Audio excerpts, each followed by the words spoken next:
Design of की करेंगे, बहुत इंपॉर्टेंट टॉपिक है आपका। सबसे पहले की का तो आप लोगों को समझ में आ गया कितने टाइप्स के की होती हैं, है ना। आज हम जो डिस्कस करेंगे उसमें इंपॉर्टेंट पॉइंट ये है कि हम डिज़ाइन कैसे करेंगे की को। कभी भी हम किसी चीज़ को डिज़ाइन करते हैं, मैंने आप लोगों को एक इम्पोर्टेंट पॉइंट बताया था, याद हो आप लोगों को। फर्स्ट चैप्टर जब करवाया था उसमें बेसिक सेफ डिज़ाइन इक्वेशन बताई थी। क्या सबको याद है सेफ डिज़ाइन इक्वेशन? कभी भी हम डिज़ाइन करेंगे उसके लिए सेफ डिज़ाइन इक्वेशन क्या लेके चलेंगे, वो आप लोगों को बताया था, आपको याद हो। Anyone in the class?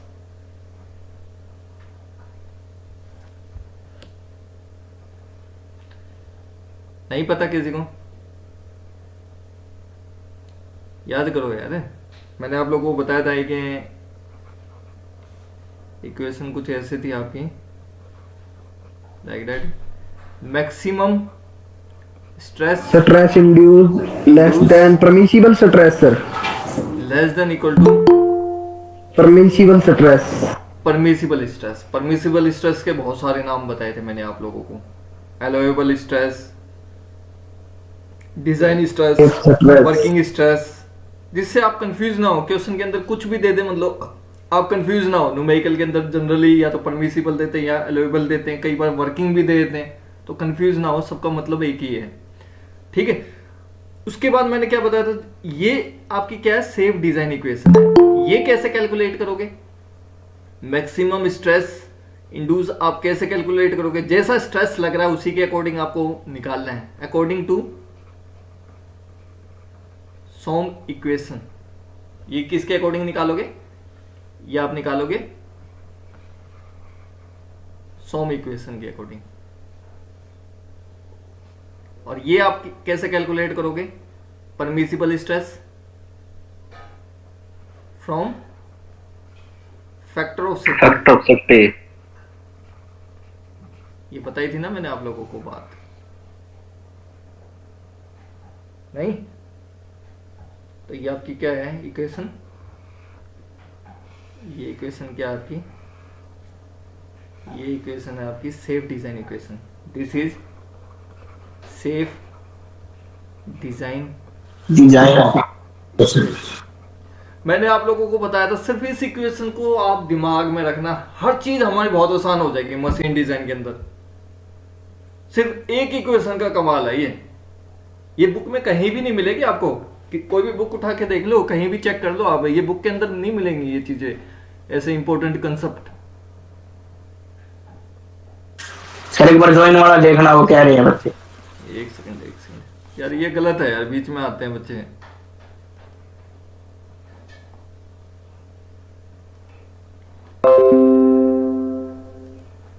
Clear?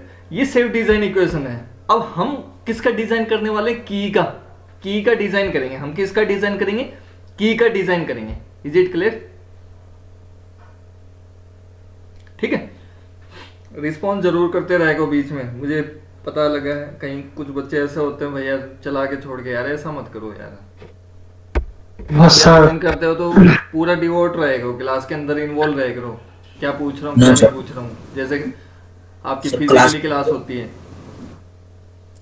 और इसका बढ़िया तरीका है, ईयरफोन लगा लिया करो, ठीक है। ईयरफोन यूज किया करो, ठीक है। और उसको मोबाइल को जैसे हाथ में पकड़ते पकड़ते भी थोड़ी प्रॉब्लम होती है काफी देर तक, तो वो भी दिक्कत होती है। तो उसका कुछ ऐसा अरेंजमेंट कर लो कि उसको स्टैटिक रख सको, ऐसे ही पोजीशन में कि आपको नजर आता रहे। या लेट के देखना हो, लेट के भी देख सकते हो आप, ठीक है सर। मैंने ट्राइपॉड सर। और जब आप यूज कर रहे हो ना, तो एक पॉइंट हमेशा याद रखो, स्पेक्स जरूर यूज करो उसमें, ठीक है। क्योंकि आंखों पे ज्यादा स्ट्रेस बढ़ेगा, कोई बेनिफिट नहीं है फिर उसका पढ़ने का, ठीक है। कोई भी क्या यूज करना सर? गिलास है, चश्मा वगैरह हो, आप वो यूज कर लो। नॉर्मल भी हो, जो कंप्यूटर ग्लासेस आते हैं, अगर आंखें आपकी ठीक है तो नॉर्मल यूज कर लो, जो कंप्यूटर ग्लासेस आते हैं, ठीक है। ऐसा नहीं है नहीं यार, ये तो बनवा लो क्या है। तो आपको तकरीबन ऑनलाइन क्लासेस करनी है, तो उसमें ज़्यादा देर तक करोगे तो फिर आंखों पे भी इफेक्ट आता है। वैसे भी आप इतना तो देखते ही हो मोबाइल में, ठीक है। Yes sir. देखो अब हम जो डिस्कस करने वाले हैं की बहुत इंपॉर्टेंट चीज है, समझना है, बहुत ध्यान से समझना, जहां आपको समझ में ना आए पूछ लेना मुझसे, ठीक है। तो सबसे पहले तो हम डिराइव करेंगे की इक्वेशन क्या है, मतलब सेफ डिजाइन इक्वेशन से हम निकालेंगे, मतलब कि क्या जरूरी है हमें निकालना, क्योंकि जब भी हम सेफ डिजाइन करते हैं, सेफ डिजाइन इक्वेशन से हम क्या कैलकुलेट करते हैं, जनरली डायमेंशन कैलकुलेट करते हैं। क्या करते हैं? जनरली डायमेंशंस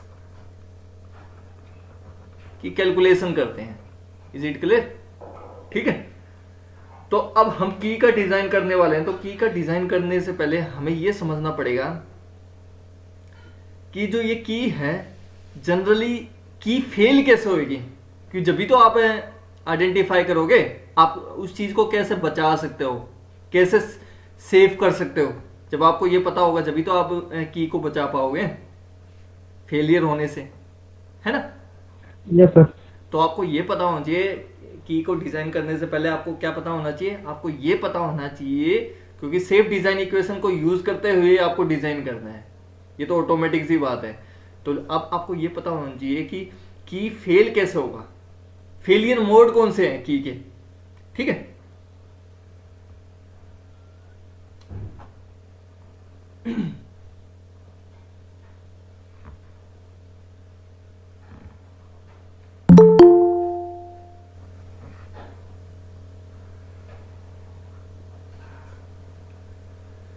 अब ये देखो की बनाई है मैंने, क्लियर। ये आपका सेंटर हो गया, इसके ऊपर हमने कौन से टाइप की है ये बताना मुझे आप, कौन से टाइप की है ये,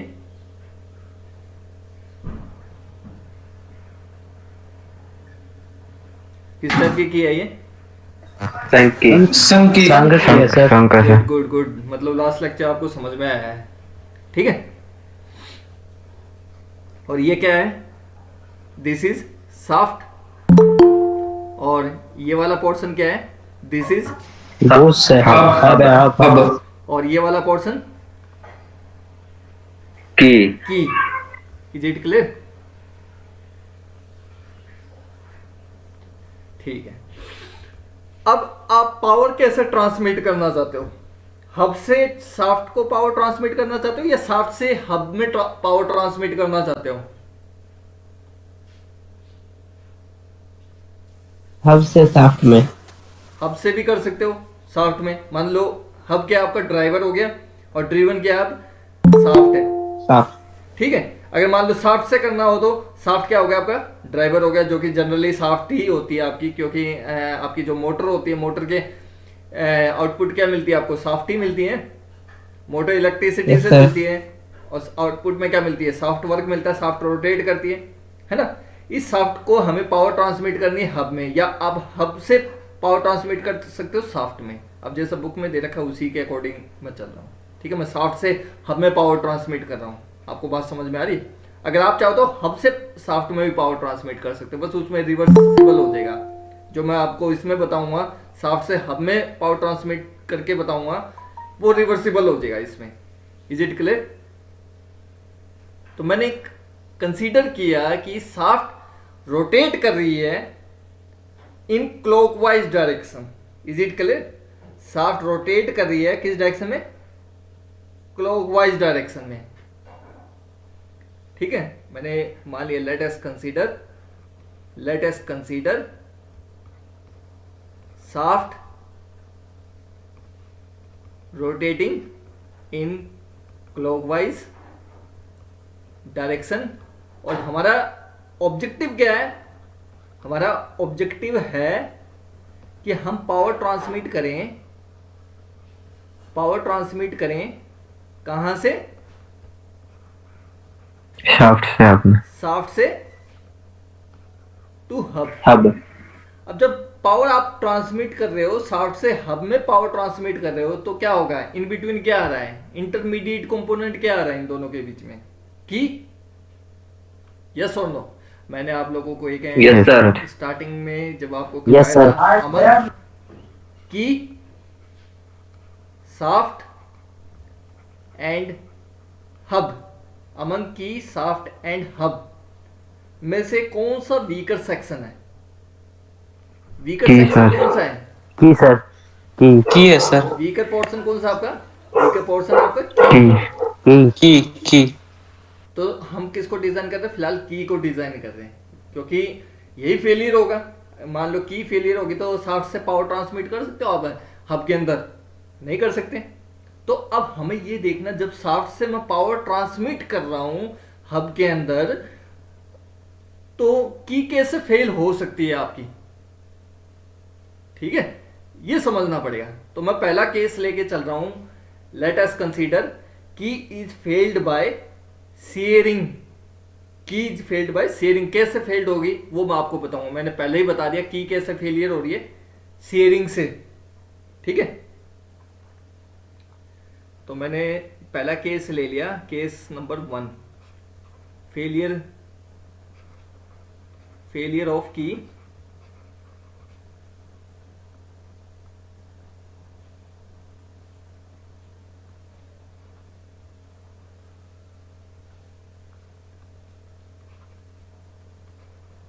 फेलियर ऑफ की बाय शेयरिंग। ठीक है, ये केस लेके चल रहा हूं, इसको एक्सप्लेन करता हूं शेयरिंग क्या होती है। ठीक है, कैसे होगी, कैसे शेयरिंग फेलियर होगा की के अंदर, वो हम डिस्कस कर लेते हैं इसमें। ठीक है, देखो शेयरिंग फेलियर को समझाने से पहले मैं आपको एक बहुत बढ़िया एग्जांपल देता हूं। ठीक है, आप एक बार इस डायग्राम को देखो। जैसे ये आपकी शाफ्ट है, शाफ्ट है हमारी किस डायरेक्शन में रोटेट कर रही है? क्लॉकवाइज डायरेक्शन में रोटेट कर रही है ना। और शाफ्ट किसके साथ अटैच है? शाफ्ट का कनेक्शन किसके साथ है? की के साथ। तो जो पावर है, जो मोशन है शाफ्ट का, मतलब पावर है, वो किस में ट्रांसमिट होगी? की के अंदर होगी। तो किस डायरेक्शन में होगी? इस डायरेक्शन में होगी या नहीं होगी? यस और नो?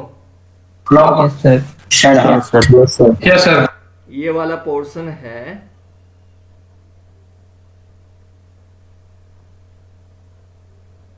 ये जो पोर्शन है आपका नीचे वाला बॉटम पोर्शन है, ये किसके अंदर है? शाफ्ट के अंदर है। तो इससे कनेक्शन है, तो ऑटोमेटिकली पावर कहाँ ट्रांसमिट हो रही है? पावर कहाँ ट्रांसमिट हो रही है? लोअर पोर्शन पे हो रही है।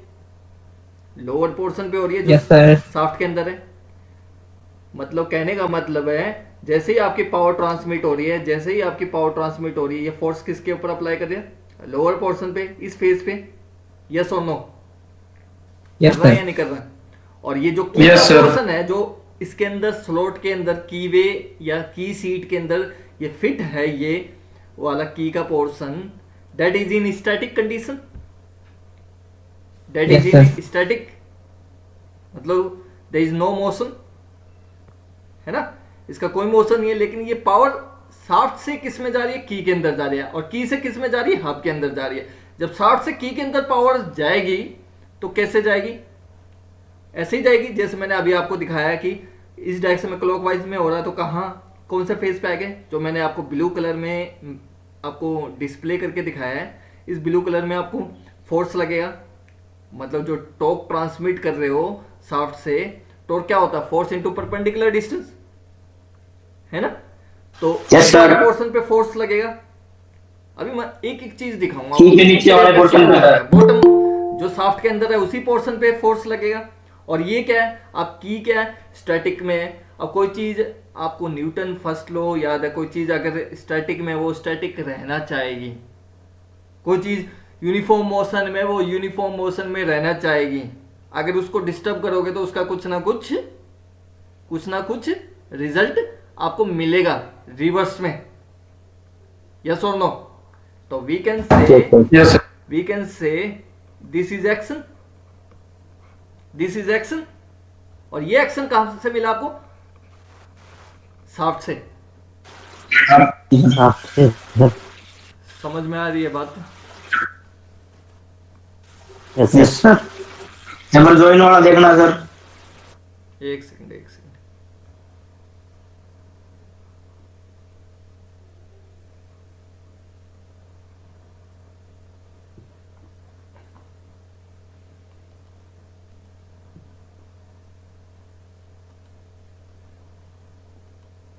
ठीक है। तो जो एक्शन फोर्स मिल रहा है वो डेवलप कहां से हो रहा है? शाफ्ट से हो रहा है। अब इसका एक मैं बहुत छोटा सा एग्जांपल आपको देता हूं, प्रैक्टिकल एग्जांपल। जैसे आप लोगों ने देखा होगा, कभी फैन को चलाओगे, स्विच ऑन करो, आप फैन चलाओगे, जैसे ही आपने स्विच ऑन किया पंखा चलने लग गया, इन पर्टिकुलर डायरेक्शन से, इन क्लॉकवाइज डायरेक्शन में चल रहा है। और एकदम से आपने मतलब थोड़ी देर चलने के बाद आपने क्या किया, उसको स्विच ऑफ कर दिया, ठंड लगने लगी, आपने स्विच ऑफ कर दिया, तो क्या पंखा धीरे धीरे बंद होएगा, स्लो हो जाएगा, स्पीड Yes, sir. बंद होएगा। लेकिन कभी आप लोगों ने देखा है इनिशियली, लेकिन आप ऐसा करते हो कि कई बच्चों की आदत होती है कि एक बार स्विच ऑन करना, एक बार स्विच ऑफ करना, करते हो ना स्टार्टिंग में। मतलब जैसे ही आप स्टार्टिंग Yes, sir. में देखना, आपने जैसे ही पंखे को ऑन किया उसी टाइम बंद कर दिया। तो ध्यान देना इस बात पे, फोकस करना इस बात पे कि जैसे ही आप स्विच ऑन करोगे पंखे का, पंखा रोटेट करेगा, और जैसे ही उसी सिमल्टेनियसली आपने क्या किया, बंद कर दिया, सिमल्टेनियसली आपने स्विच ऑफ कर दिया, तो क्या होगा, पंखा, फैन रिवर्स डायरेक्शन में मूव करने की कोशिश करता है। एक आपको साउंड नजर आता है, जर्क का साउंड नजर आता है, झटका लगता है सर। झटका लगता है, जिसको जर्क बोलते हो ना, झटका लगता है एकदम से। यस और नो? लगता है ना झटका? आपने Yes. एकदम से यस सर, लगता है। एक्शन किया तो उसके रिवर्स में क्या होता है, जो मोटर वाइंडिंग होती है ना, मोटर वाइंडिंग होती है, वो क्या करती है, जैसे आप स्विच ऑफ करोगे वो क्या करेगी, उसको रिवर्स डायरेक्शन में रोटेट करने की कोशिश करता है। उसकी वजह से क्या होता है, क्योंकि आप जैसे ही एक्शन करोगे तो वो क्या है, उसको मान लो क्लॉकवाइज डायरेक्शन में रोटेट करना, और उसी सेम इंस्टेंट पे आपने क्या कर दिया, स्विच ऑफ कर दिया, तो जो वाइंडिंग होती है वो क्या होगी, उसको रिवर्स इनिशियल पोजीशन पे लेके जाने की कोशिश करता है, इसलिए रिवर्स डायरेक्शन में लेके जाने की कोशिश करता है, और आपको झटका जैसा फील होता है, पंखे में से साउंड सा नजर आता है, आपको जर्क महसूस होता है। यस और नो? समझ में आई बात? Yes sir. तो यस सर। एक्शन रिएक्शन क्या है, जो रिवर्स में रोटेट करने की कोशिश करता है और झटका फील होता है, दैट इज रिएक्शन। और एक्शन क्या है, वो रोटेट कर रहा है, जैसे पंखा मान लो क्लॉकवाइज डायरेक्शन में रोटेट करना, जैसे आप स्विच ऑन करते हो पंखे का, तो क्या है, वो क्लॉकवाइज डायरेक्शन में रोटेट करने की कोशिश करता है, और उस सिमल्टेनियसली आपने किया गया, पंखे को बंद कर दिया उसी टाइम, तो वो क्या है, रिवर्स डायरेक्शन में जाने की कोशिश करता है due to its motor winding, उसको वापस लेके जाने की कोशिश करता है, तो that is the reaction. Third law yes sir, होगा या नहीं होगा? होता ना न्यूटन मैंने थर्ड करके लॉ। देखा सर अभी। हाँ, तो यहां भी सेम है। तो हम इस बात से ये समझ सकते हैं कि आप कभी भी देखना, कभी भी आप ये नोट करना कि ये जो जर्क है ना, आपको इनिशियली मिलता है। कभी भी देखना, आप इंजन स्टार्ट करते हो, कभी आपने देखा है चलते चलते बंद हो गई हो कोई चीज, ऐसा तो नहीं होता। या जैसे मान लो बाइक चला रहे हो, उसके बाद आराम से होती है बंद हो इसमें। गया, ऐसा तो नहीं होता। या तो पेट्रोल खत्म हुआ जब ही होता है, लेकिन आप जब किक मारते हो कई बार स्टार्ट नहीं होती बाइक। तो इनिशियली क्या होता है, इंजन को स्टार्ट करना है, इनिशियली क्या होता है, उसमें एक्शन रिएक्शन होता है, कई बार स्टार्ट नहीं होती है ना। तो सेम चीज हमारे इसके अंदर भी है, सॉफ्ट के अंदर भी। तो ये जो सर जर्क किक मिलता का है ना, सर किक का एग्जांपल ले सकते हैं ना, वो बैक जैसे पुश करती है, इसका बाइक वाली जो किक होती है सर। हाँ, और क्या, ठीक है। तो कहने का मतलब क्या है, कोई भी मशीन को आप इनिशियली स्टार्टिंग करते हो तो फेलियर चांसेस कहां है, स्टार्टिंग पॉइंट पे है, रादर देन कहां पे, रादर देन रनिंग कंडीशन की बजाय किस में है, इनिशियल पॉइंट पे। चाहे आप पंखा आप स्टेशनरी हाँ स्टेशनरी पे। कहने का मतलब है आप इंजन स्टार्ट कर रहे हो बाइक का, बाइक स्टार्ट नहीं हो रही, फेलियर हो जाता है ना। तो या कोई मशीन पे आप काम करना स्टार्ट कर रहे हो, स्टार्टिंग पॉइंट पे है।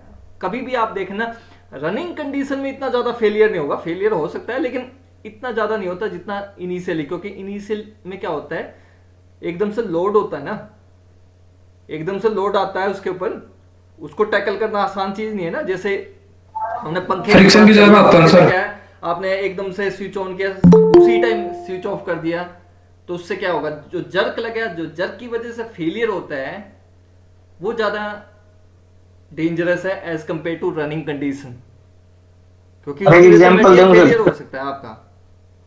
हाँ बोलो, क्या पूछ रहे हो? सर जैसे नहीं एग्जांपल दूं सर एक? हाँ यस प्लीज। सर जैसे मालगाड़ी नहीं खड़ी होती स्टेशन पे, और उसमें सर जब ऐसे इंजन जब उसमें जोड़ते हैं, जब वो इंजन जुड़ते हैं तो पूरी गाड़ी में झटका लगता है सर, बिल्कुल बिल्कुल लास्ट बिल्कुल, तक। एक्शन रिएक्शन होता है ना पूरी उसमें। तो कहने का मतलब एक एक करके क्या कह रहे हो? सर जैसे एक एक करके पता लगता है भाई ये इंजन पे झटका लगता है सर, एक एक डब्बे पे।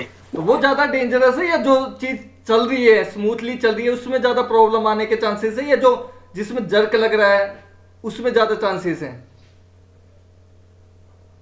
फील करो इस चीज को यार। जर्क वाले में सर। अब पावर ट्रांसमिट हो रही है, कंटिन्यूसली पावर ट्रांसमिट हो रही है, लेकिन वहां फेलियर होने के चांसेस है, या जैसे कोई चीज रनिंग में है, रनिंग में फेलियर होने के चांसेस है, या स्टार्टिंग में ज्यादा चांसेस है फेलियर होने के?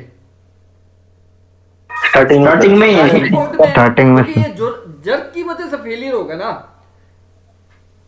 जर्क की वजह से क्या फेलियर होगा, मटेरियल फेलियर हो सकता है, मतलब जो मटेरियल है वो मतलब इतना एक्सपीरियंस नहीं कर सकता, जर्क उसकी टेंडेंसी नहीं है कि वो इतना जर्क को फील कर सके, और फेल हो जाता है। समझ में आई बात? Is it clear? तो कहने का मतलब स्टार्टिंग पॉइंट पे ज्यादा चांसेस है जर्क की वजह से फेलियर होने का। तो मोस्ट मशीन है वो स्टार्टिंग पॉइंट पे ही मैक्सिमम फेलियर होते हैं as compare to running condition. Is it clear? समझ में आई बात आप लोगों को? Yes sir. Yes sir. ठीक है, मैं अब एक डायग्राम से आपको दिखाता हूं ये चीज। एक चीज बताओ मुझे, चलो इसी में डिस्कस कर लेते हैं, फिर करेंगे उसमें।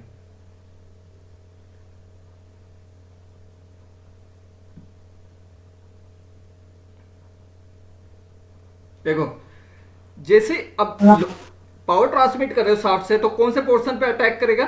फोर्स। टॉर्क ट्रांसमिट होता है force into perpendicular distance, tangential force लगेगा इस सर। फेस पे लगेगा। Excuse me sir, yes please. अरे बार वेटिंग रूम चेक करना। नहीं अभी तो कोई भी नहीं है। कह रहा था सर वो ज्वाइन नहीं हो रहा। चलो कोई नहीं, दोबारा आता बताना मुझे। अब ये देखो, जो लोअर पोर्शन है इसमें क्या लग रहा है? फोर्स लग रहा है। टॉर्क ट्रांसमिट होगा। टॉर्क क्या होता है? फोर्स इनटू परपेंडिकुलर डिस्टेंस, मतलब टेंजेंशियल फोर्स जो लगता है। टेंजेंशियल फोर्स कैसे लगेगा? इसी फेस पे लगेगा, जो मैं आपको रेड दिखा रहा हूं, इसी फेस पे लगेगा टेंजेंशियल लगेगा, क्योंकि शाफ्ट के अंदर यही पोर्शन है, इसी पे लगेगा। ऊपर वाले पोर्शन पे थोड़ी लगेगा। एक्शन किस पे होगा? इसी पोर्शन पे होगा, बॉटम पोर्शन पे, लोअर पोर्शन पे। और रिएक्शन में क्या होगा? अब ये बॉडी तो स्टैटिक है, अब ये पावर ट्रांसमिट हम किस में कर रहे हैं? इस पूरी की के अंदर होगा। जब इस पे लग रहा है तो रिएक्शन में कौन सा, ये लोअर वाला पोर्शन आएगा या ऊपर वाला पोर्शन आएगा? ऊपर वाला सर। ऊपर वाला क्यों आएगा सर। क्योंकि सर आप भी लगाएगा सर इसके अपोजिट डायरेक्शन में सर। आप समझने की कोशिश करना सभी बच्चे, जो ये हब है वो स्टैटिक है। वो स्टैटिक है। हब क्या है? स्टैटिक है।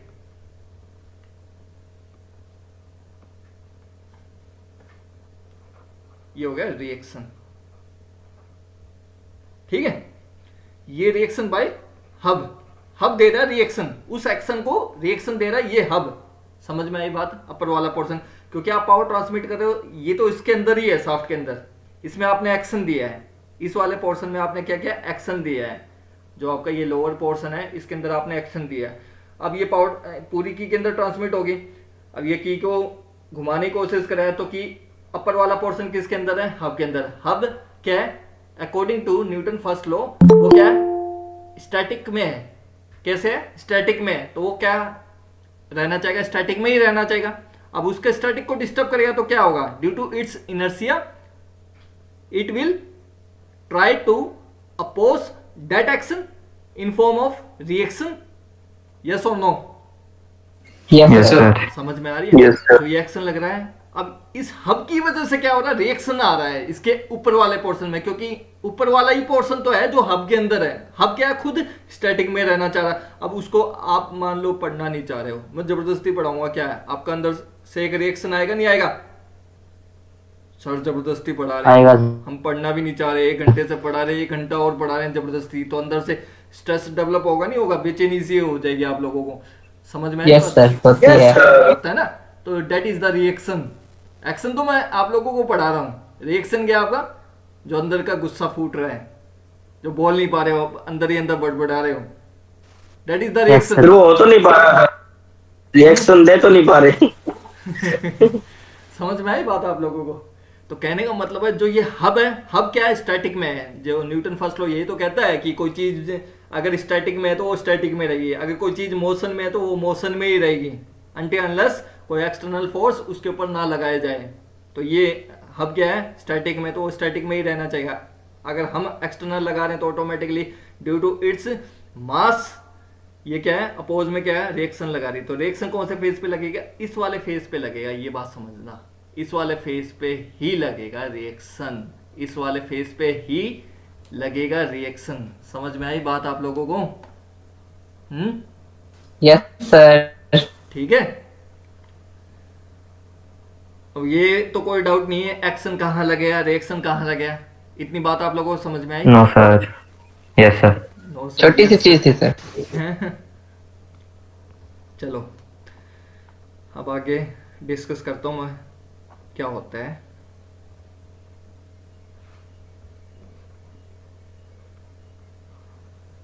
इसी को ड्रॉ कर रहा हूँ मैं।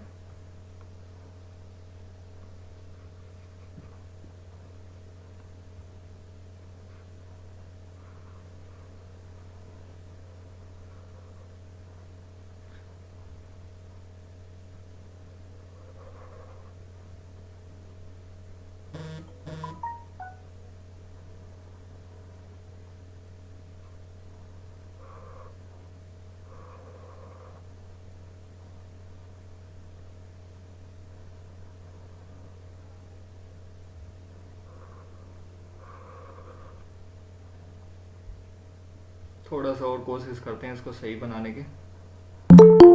पेपर हो गया सर। हाँ थोड़ा टेपर हो गया, इसको पैरेलल करते हैं। ठीक है। अब एक लाइन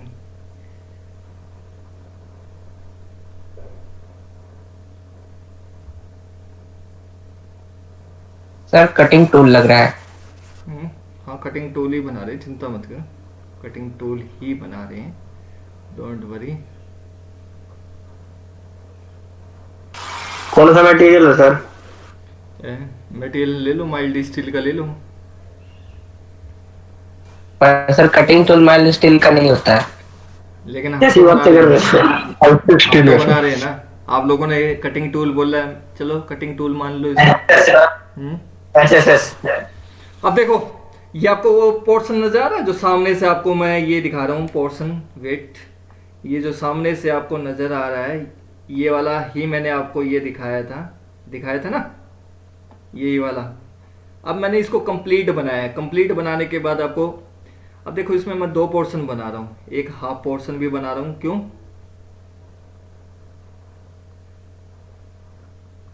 ये हाफ पोर्शन हो गया इसका, और इसका हाफ पोर्शन क्या हो गया, ये हो गया। इसका हाफ पोर्शन क्या हो गया, ये हो गया। और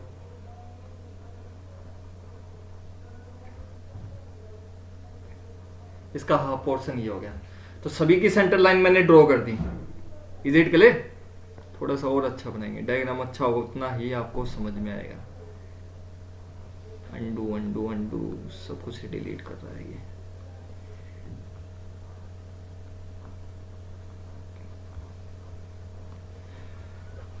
सबका नजर आ रहा है आपको? सेंटर लाइन फेस नजर आ रहा है? हर फेस के अंदर हमने 2 पोर्शन में डिवाइड किया हुआ है। ये देखो 2 पोर्शन यहाँ हो गए, 2 पोर्शन यहाँ हो गए, 2 पोर्शन यहाँ हो गए, 2 पोर्शन यहाँ हो गए। हर फेस के अंदर हमने 2 पोर्शन में डिवाइड कर दिया। अब देखो अब मैं बिल्कुल एज इट इज बना रहा हूँ। शाफ्ट है जब पावर ट्रांसमिट कर रही है, दिस इज द शाफ्ट, ये मैंने दिखा दिया आपको। शाफ्ट का सेंटर होगा ये, इससे ऊपर क्या शाफ्ट है, ठीक है। यहाँ क्या आपका शाफ्ट है, ये क्या आपकी की है, ठीक है। अब जब शाफ्ट ट्रांसमिट कर रहा तो एक्शन कहाँ कौन से फेज पे आएगा, इस वाले पोर्शन पे आएगा, ए बी वाले पोर्शन पे आएगा, आएगा नहीं आएगा? Yes sir. इस पे आएगा। अब ये ए बी वाला पोर्शन कौन सा है वो दिखा रहा हूं मैं, C D, A B C D वाले फेज पे आएगा, आएगा नहीं आएगा? Yes yes sir, yes sir.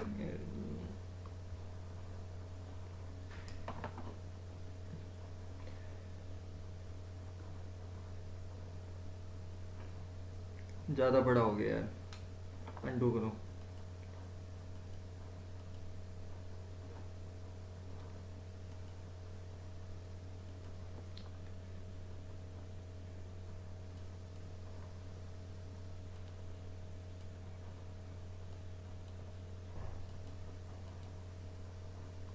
ठीक है,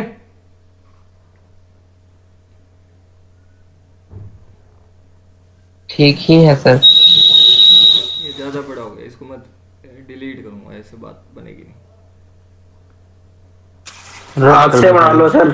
हाँ वो ये कर, मैं सोच रहा हूँ थोड़ा अच्छा बन जाएगा, और तो क्या है।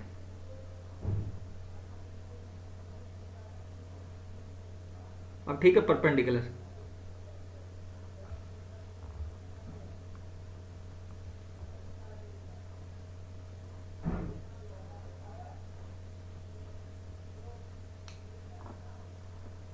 अब नजर है ना, नीचे वाले पोर्शन में लग रहा है।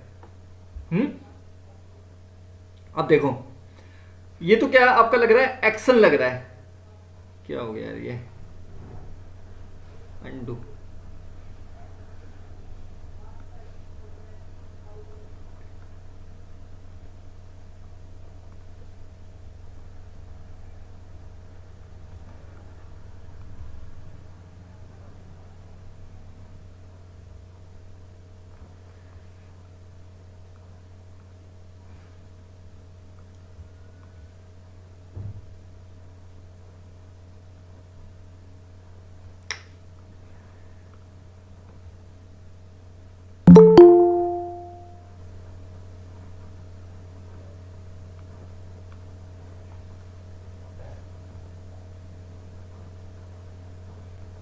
अब ठीक लग रहा है।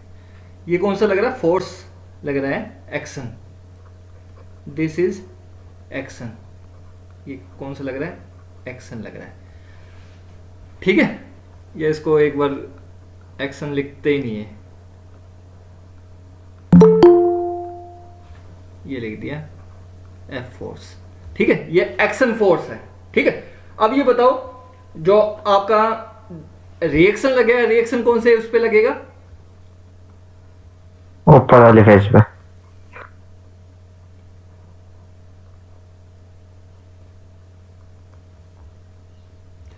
रिएक्शन लगेगा इस वाले पी क्यू आर एस, इसी पे लगेगा रिएक्शन। क्यों?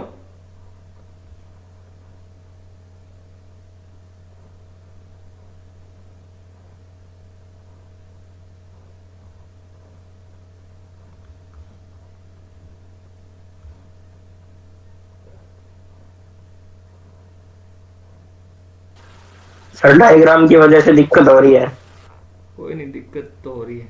अब नजर नहीं आ रहा आपको, बिल्कुल इस फेज के ऊपर लग रहा है, ये इसके ऊपर परपेंडिकुलर है, ये इस पे परपेंडिकुलर है। Yes sir. ठीक है। सर तो ये दोनों एक दूसरे को कैंसिल आउट नहीं कर देंगे, शेयरिंग कैसे करेंगे? तो वही चीज तो दिखा रहा हूँ, ये ऊपर वाले पोर्शन पे लग रहा है, ये लोअर पोर्शन पे लग रहा है। आपको मैं ये दिखा देता हूँ, इसमें ये वाला पोर्शन, इस वाले पोर्शन पे कौन सा लग रहा है, ये लग रहा है, ठीक है।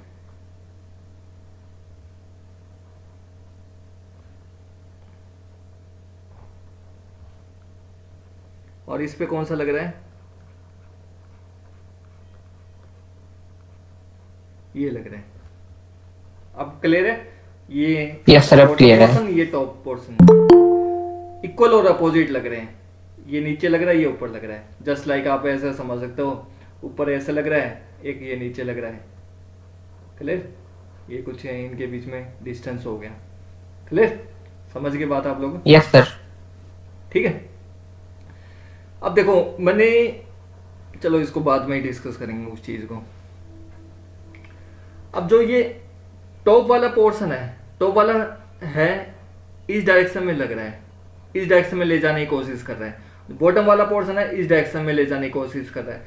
तो इसका मतलब शेयरिंग होगी, दो इक्वल और अपोजिट लग रहे हैं। मैंने बताया था ना, जब कोई दो फोर्स लगते हैं, इक्वल और अपोजिट लगते हैं, तो क्या होगा, मटेरियल को, ये मटेरियल को इस साइड लेके जाने की कोशिश करें, ये मटेरियल को इस साइड लेके जाने की कोशिश करें, तो बीच मटेरियल कहां से डिस्प्लेस हो जाएगा, बीच में से हो जाएगा। हाफ पोर्शन इस साइड मूव कर गया, हाफ पोर्शन इस साइड मूव कर लिया, तो शेयरिंग होगी नहीं होगी? यस सर, होगी। शेयरिंग होगी नहीं होगी? ठीक है, तो वही डिस्कस कर लेते हैं अब। हो गया सर, समझ गया। नहीं समझ तो गए हो आप, मैं आपको एरिया तो निकाल के दिखाना पड़ेगा आपको। ये मान लो फिगर ए, ये दूसरी बना देते हैं।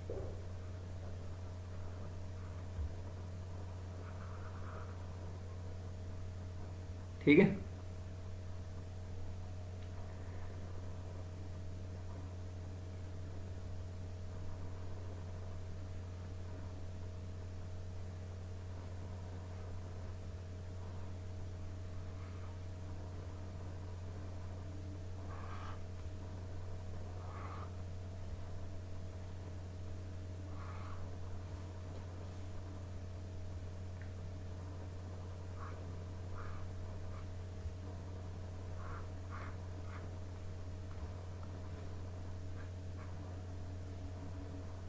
ठीक है,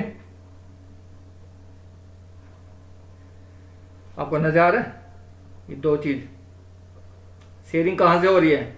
इनिशियली ये दोनों फेस क्या थे, एक दूसरे के ऊपर थे, अपर और लोअर। ये क्या था आपका लोअर पोर्शन, ये क्या था अपर पोर्शन। ये अपर है, ये आपका लोअर है पोर्शन की का। ठीक है, जब इनका डिस्प्लेसमेंट होगा तो यही वाली तो सरफेस आएगी, यही वाली तो आएगी जहां से डिस्प्लेसमेंट हो रहा है, फेलियर हो रहा है। ये मैं जो दिखा रहा हूं क्या है, ये फेलियर हो रहा है, फेलियर हो रहा है, ये फेलियर हो रहा है ना?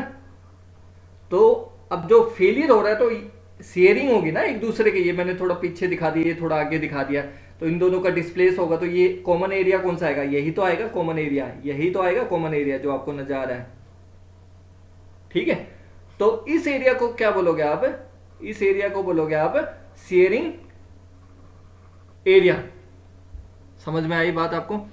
शेयरिंग एरिया बोलोगे, या दूसरा आप इसको शेयर प्लेन भी बोल सकते हो। कौन सा प्लेन है जिसके अलोंग फेलियर हो रहा है? शेयर प्लेन बोल सकते हो इसको। क्या बोल सकते हो? Shear plane. ठीक है, समझ में आई बात आपको? आपको समझ में आया ना? इसी के अंदर मैंने क्या दिखाया है, ये लोअर पोर्शन है, ये अपर पोर्शन है। अपर पोर्शन को मैंने थोड़ा पीछे दिखा दिया और जो लोअर पोर्शन है उसको आगे दिखा दिया। ये अपर पोर्शन क्या था, इस लोअर के साथ ही तो था मैचिंग में, इसको मैंने थोड़ा पीछे शिफ्टिंग कर दी।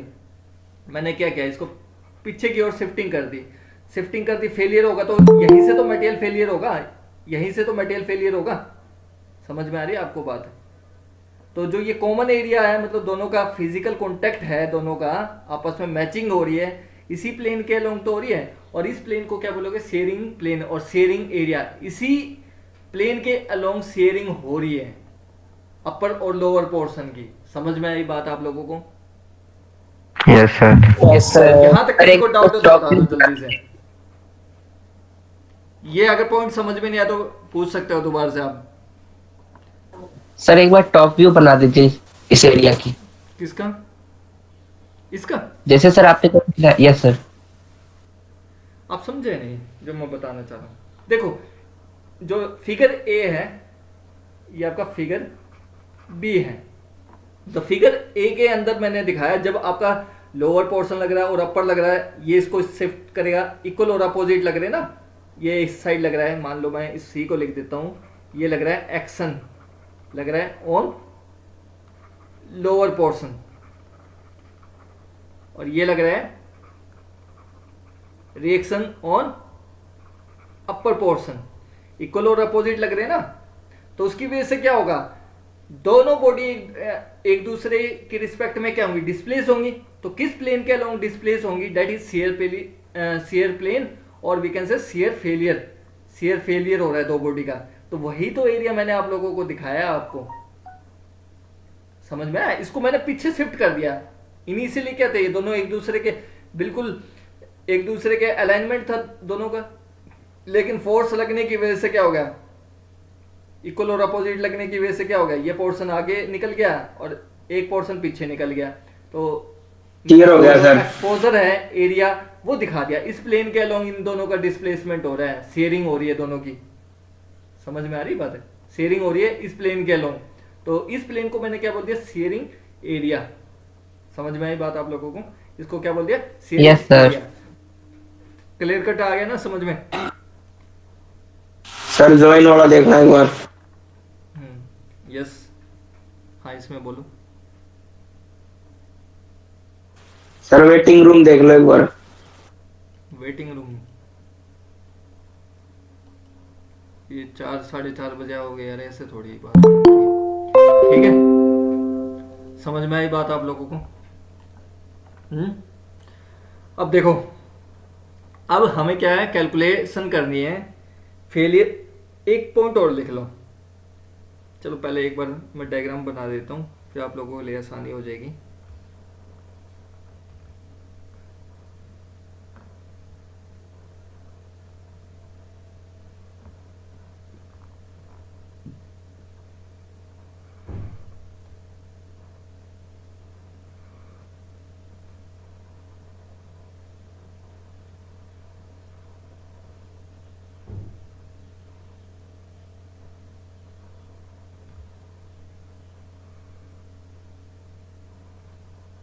ठीक है, ये आपकी की है।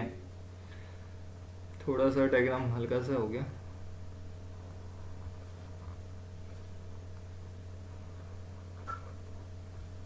चलता है सर ऐसा तो। कोई नहीं, अब हम डायमेंशन ले लेते हैं इसकी। इसका सेंटर लाइन भी ड्रॉ कर देते हैं।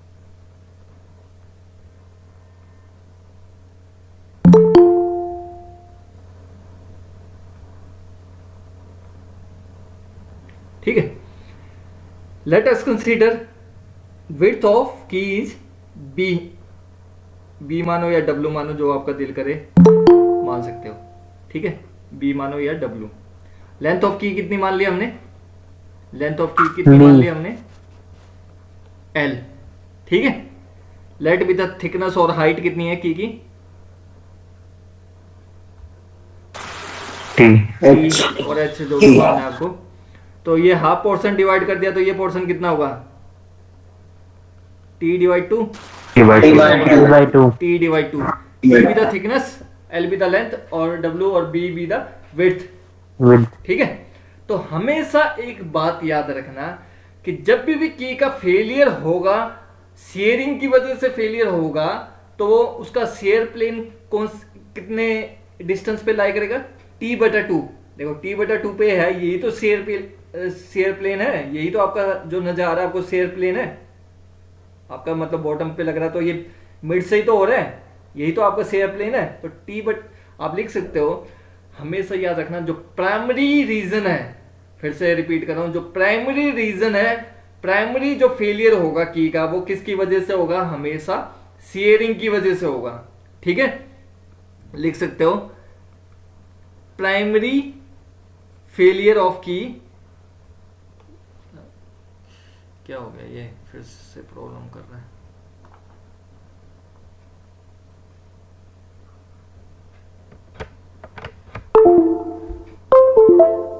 ठीक है,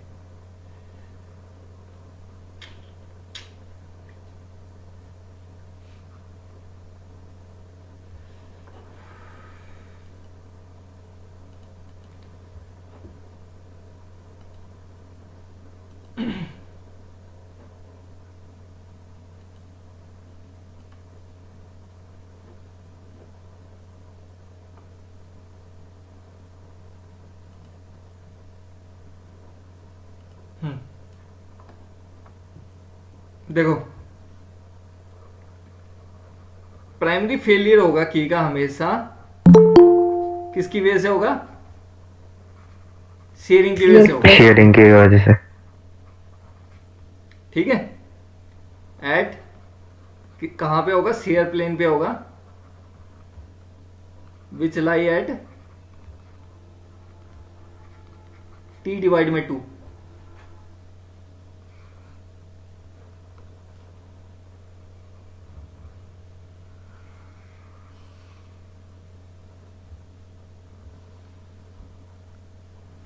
ठीक है, ये पॉइंट याद रखना आप लोग। तो शेयर एरिया कितना होगा इसका? What be the shear area? What be the shear area? Let S be the shear area. तो शेयर एरिया कितना होगा की का? शेयर फेलियर हो रहा है ना, तो शेयर एरिया कितना होगा? Length into width. Length into में विड्थ। ये क्या है? W। ये क्या है? डब्ल्यू एल एल यही तो है, L/2 + L/2। Into L, L into W, यही तो आ रहा है। शेयर प्लेन मैंने बताया ना, प्राइमरी फेलियर क्या हो रहा है की का? शेयर इनके वजह से हो रहा है at shear plane which lie at t/2, मतलब मिड में लाई कर रहा है। यही तो बीच में से तो आपका शेयरिंग होगी, मतलब अपर पोर्शन है वो डिस्प्लेस हो जाएगा, आगे निकल जाएगा, और लोअर पोर्शन है या वो आगे निकल जाएगा, अपर पोर्शन है पीछे हो जाएगा, तो दोनों के बीच में रिलेटिव मोशन हो जाएगा ना।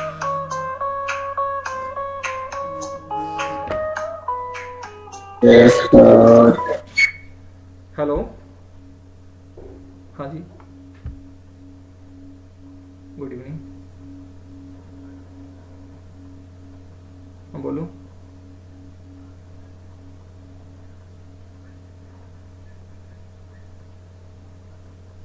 यार आपको सब कुछ ऑर्डर भेज तो रखा है यार ग्रुप के अंदर, ग्रुप में देख लो यार। हर एक बच्चा मतलब कंफर्म करेगा सर ऐसा होगा या वैसा होगा, तो यार प्रॉब्लम हमें हो जाती है ना। अब एक एक बच्चे को कैसे रिस्पॉन्स करेंगे, समझो ना आप भी। सही बात है सर। ठीक है, फिर अब तुम्हारे फोन आते हैं, एडमिशन वालों के आते हैं, स्कॉलरशिप में होते, पूरे दिन दिमाग खराब हो जाता है। ठीक है, एक एक बच्चे को रिस्पॉन्स करते हुए। ठीक है, आप मुझे व्हाट्सअप कर दो, मैं उसमें रिस्पॉन्स कर देता हूँ, ऐसी कोई बात नहीं है। ठीक है, अगर कोई आपका जेन्युइन होता है तो मैं उसमें रिस्पॉन्स कर देता हूँ, मुझे उस पर कर दो, मैं उस पर रिप्लाई कर दूंगा जैसे मैं फ्री होऊंगा। ठीक है, ओके। ठीक है, प्राइमरी फेलियर हो रहा है की का, इसकी वजह से हो रहा है। तो शेयर एरिया आपको मैंने बता दिया W/L। अब देखो, जब ये आपका फोर्स लग रहा है तो उसकी वजह से क्या इंड्यूस होगा? शेयर स्ट्रेस इंड्यूस होगा। Let tau be the shear stress induce, shear stress induce in key. तो की के अंदर कौन सा इंड्यूस होगा? Tau be the shear stress induce. जैसे कि आप लोगों को पता है कि मैक्सिमम वैल्यू कितनी होगी शेयर स्ट्रेस की? मैक्सिमम वैल्यू कितनी होगी?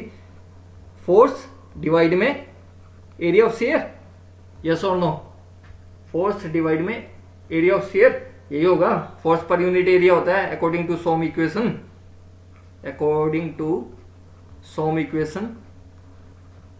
आप कैसे निकालते हो? फोर्स पर यूनिट एरिया होता है, तो फोर्स डिवाइड में शेयर एरिया कितना है? L into W, length into width of की। ये आ गया, इसको फर्स्ट इक्वेशन मान लो। ठीक है, इसको आप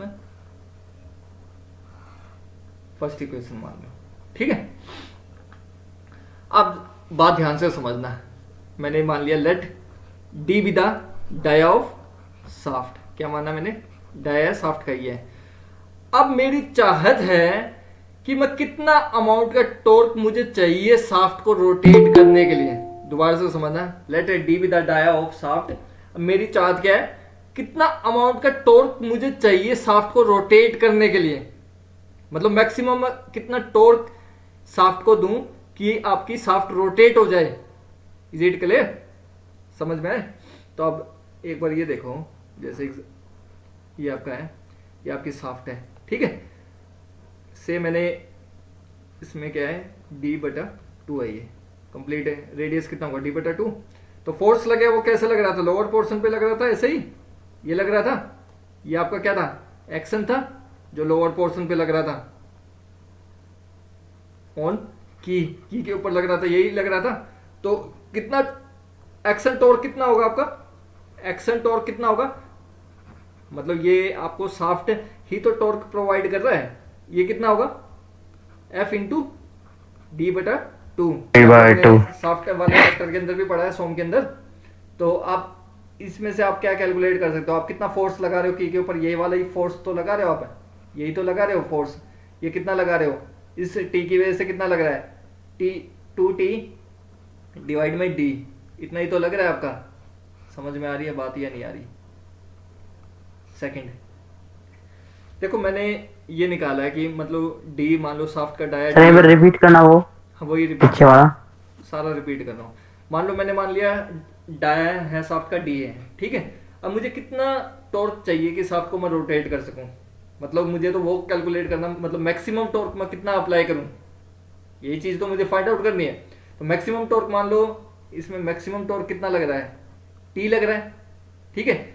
और जब t टॉर्क लगेगा तो वो कैसे लगेगा, ऐसे ही लगेगा शाफ्ट के ऊपर, F इंटू d/2। आपने शाफ्ट वाले चैप्टर में पढ़ा है टॉर्क कैसे आ रहा था, शाफ्ट वाले चैप्टर में आपने पढ़ा है force into d/2, tangential force into d/2, यही तो आ रहा था आपका, आ रहा था नहीं आ रहा था, उसी Yes, sir. टॉर्क लग रहा है, यही तो टॉर्क आप ट्रांसमिट कर रहे हो। तो अब मैंने इस टॉर्क की वजह से ये निकाल लिया, ये फोर्स, ये वाला फोर्स ही तो लगना है, यही तो एक्शन फोर्स लगना है। एक्शन फोर्स है जो किस पे लगेगा, की पे लगेगा on lower portion, lower portion पे लगेगा, यही वाला फोर्स तो लगेगा। तो इसमें से मैंने उसकी वैल्यू निकाल ली, लोअर पोर्शन पे कितना लग रहा है, F = 2T/d। इस टॉर्क की वजह से तो ये फोर्स लग रहा है। अब इस वैल्यू को आप इसमें पुट कर सकते हो, मैक्सिमम स्ट्रेस की वैल्यू आ जाएगी आपकी। मैक्सिमम स्ट्रेस की वैल्यू कितनी आ जाएगी, क्या था आपका फार्मूला, फोर्स डिवाइड में area L into W. Force कितना लग रहा है टॉर्क की वजह से, 2T डिवाइड में d। समझ में आ गया, मैक्सिमम स्ट्रेस की वैल्यू आ गई, ये आ गई मैक्सिमम स्ट्रेस, कितना इंड्यूस हो रहा है की के अंदर, इतना ही तो मैक्सिमम शियर स्ट्रेस इंड्यूस होगा, जिसकी वजह से बॉडी फेलियर हो सकती है। अब हमें डिजाइन करना, क्या करना है, डिजाइन करना है। सर एरिया भी आएगा नीचे, अब इसको लिख देता हूँ, area sir 2T divide sir नीचे डी के साथ सर। W। अब ठीक है, this is maximum shear stress induce in की के अंदर, इतना मैक्सिमम शियर स्ट्रेस इंड्यूस हो रहा है की के अंदर। क्लियर, समझ में आ रही है बात या नहीं आ रही है। अब मुझे सेफ डिजाइन करना है, क्या करना है, मुझे सेफ डिजाइन करना है। ये मैक्सिमम शियर स्ट्रेस इंड्यूस कर रहा है, मुझे क्या करना है, सेफ डिजाइन करना है। सेफ डिजाइन करने के लिए मुझे क्या करना पड़ेगा, सेफ डिजाइन करना है, तो उसके लिए मुझे पता है इक्वेशन, सेफ डिजाइन इक्वेशन क्या होती है, मैक्सिमम शियर स्ट्रेस इंड्यूस इन कंपोनेंट। तो यहाँ कंपोनेंट क्या है, की के अंदर फेलियर किसकी वजह से हो रहा है, शेयरिंग मोड से फेलियर हो रहा है। तो मैक्सिमम शियर स्ट्रेस क्या होगा, हमेशा less than equal to permissible stress. तो परमिसिबल स्ट्रेस भी कैसा होगा, शियर परमिसिबल स्ट्रेस होगा। टो है तो इस साइड भी टो आएगा, सिग्मा है तो सिग्मा इस साइड भी आएगा, यस और no. Allowable shear stress, Yes, sir. Permissible shear stress, Yes, sir. ये आपकी क्या होगी, ये आपकी सेफ डिजाइन इक्वेशन है। ये क्या आपकी सेफ डिजाइन इक्वेशन। अब मुझे ये बता दो, मैंने आपको कहा था एक ही इक्वेशन से मैं पूरी मशीन डिजाइन आप लोगों को समझा दूंगा, एक ही इक्वेशन से। जब न्यूमेरिकल भी समझाऊंगा इसी इक्वेशन के हेल्प से मैं सब कुछ समझाऊंगा आपको।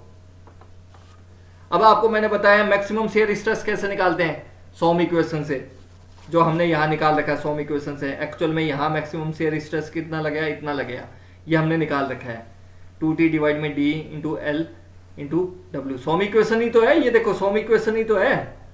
मैक्सिमम शियर स्ट्रेस मैंने निकाला, वो कैसे निकाला है, फोर्स से डिवाइड में एरिया, ये सोम इक्वेशन ही तो है। एरिया कौन सा है, Excuse me, sir. इस मैक्सिमम शियर स्ट्रेस लगने की वजह से एरिया कौन सा लोगे, जो जहां फेलियर कौन सा हो रहा है, शेयरिंग हो रहा है, तो शेयरिंग फेलियर हो रहा है तो इसमें एरिया कौन सा लोगे, शेयर प्लेन के लॉन्ग हो रहा है, तो शेयर प्लेन वाला एरिया लोगे तो वो कितना है, Yes, L into sir. W, F divide में एल इंटू डब्ल्यू, ये आपका आ गया। ठीक है, इससे आपने फोर्स निकाल लिया। ये फोर्स किसकी वजह से लग रहा है, टॉर्क ट्रांसमिट कर रहे हैं। ये एक्शन किसकी वजह से लग रहा है, की के ऊपर, टॉर्क की वजह से लग रहा है, तो टॉर्क वाली भी वैल्यू इसमें पुट कर दी हमने। तो अब टो मैक्सिमम की वैल्यू लिख सकते हो आप।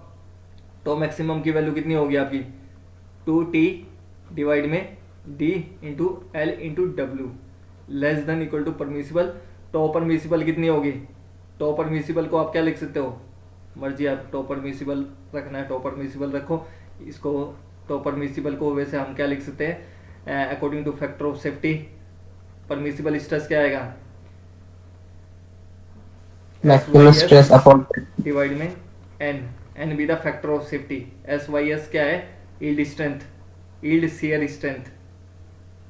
शियर स्ट्रेंथ लोगे, सेकंड चैप्टर में पढ़ा हम लोगों ने, यील्ड शियर स्ट्रेंथ, यस और no. Yes sir, ductile material के लिए। हाँ बताया था ना मैंने आपको, फैक्टर ऑफ सेफ्टी अच्छे से समझाया था। फैक्टर ऑफ सेफ्टी बताया था ना, फैक्टर ऑफ सेफ्टी n, ये बताया था। ऊपर क्या लेते हो, नीचे क्या आएगा आपका, परमिसिबल, परमिसिबल मतलब वर्किंग स्ट्रेस हो गया, डिजाइन स्ट्रेस हो गया, परमिसिबल स्ट्रेस हो गया, अलोवेबल स्ट्रेस हो गया, और न्यूमरेटर में क्या लेते हो आप,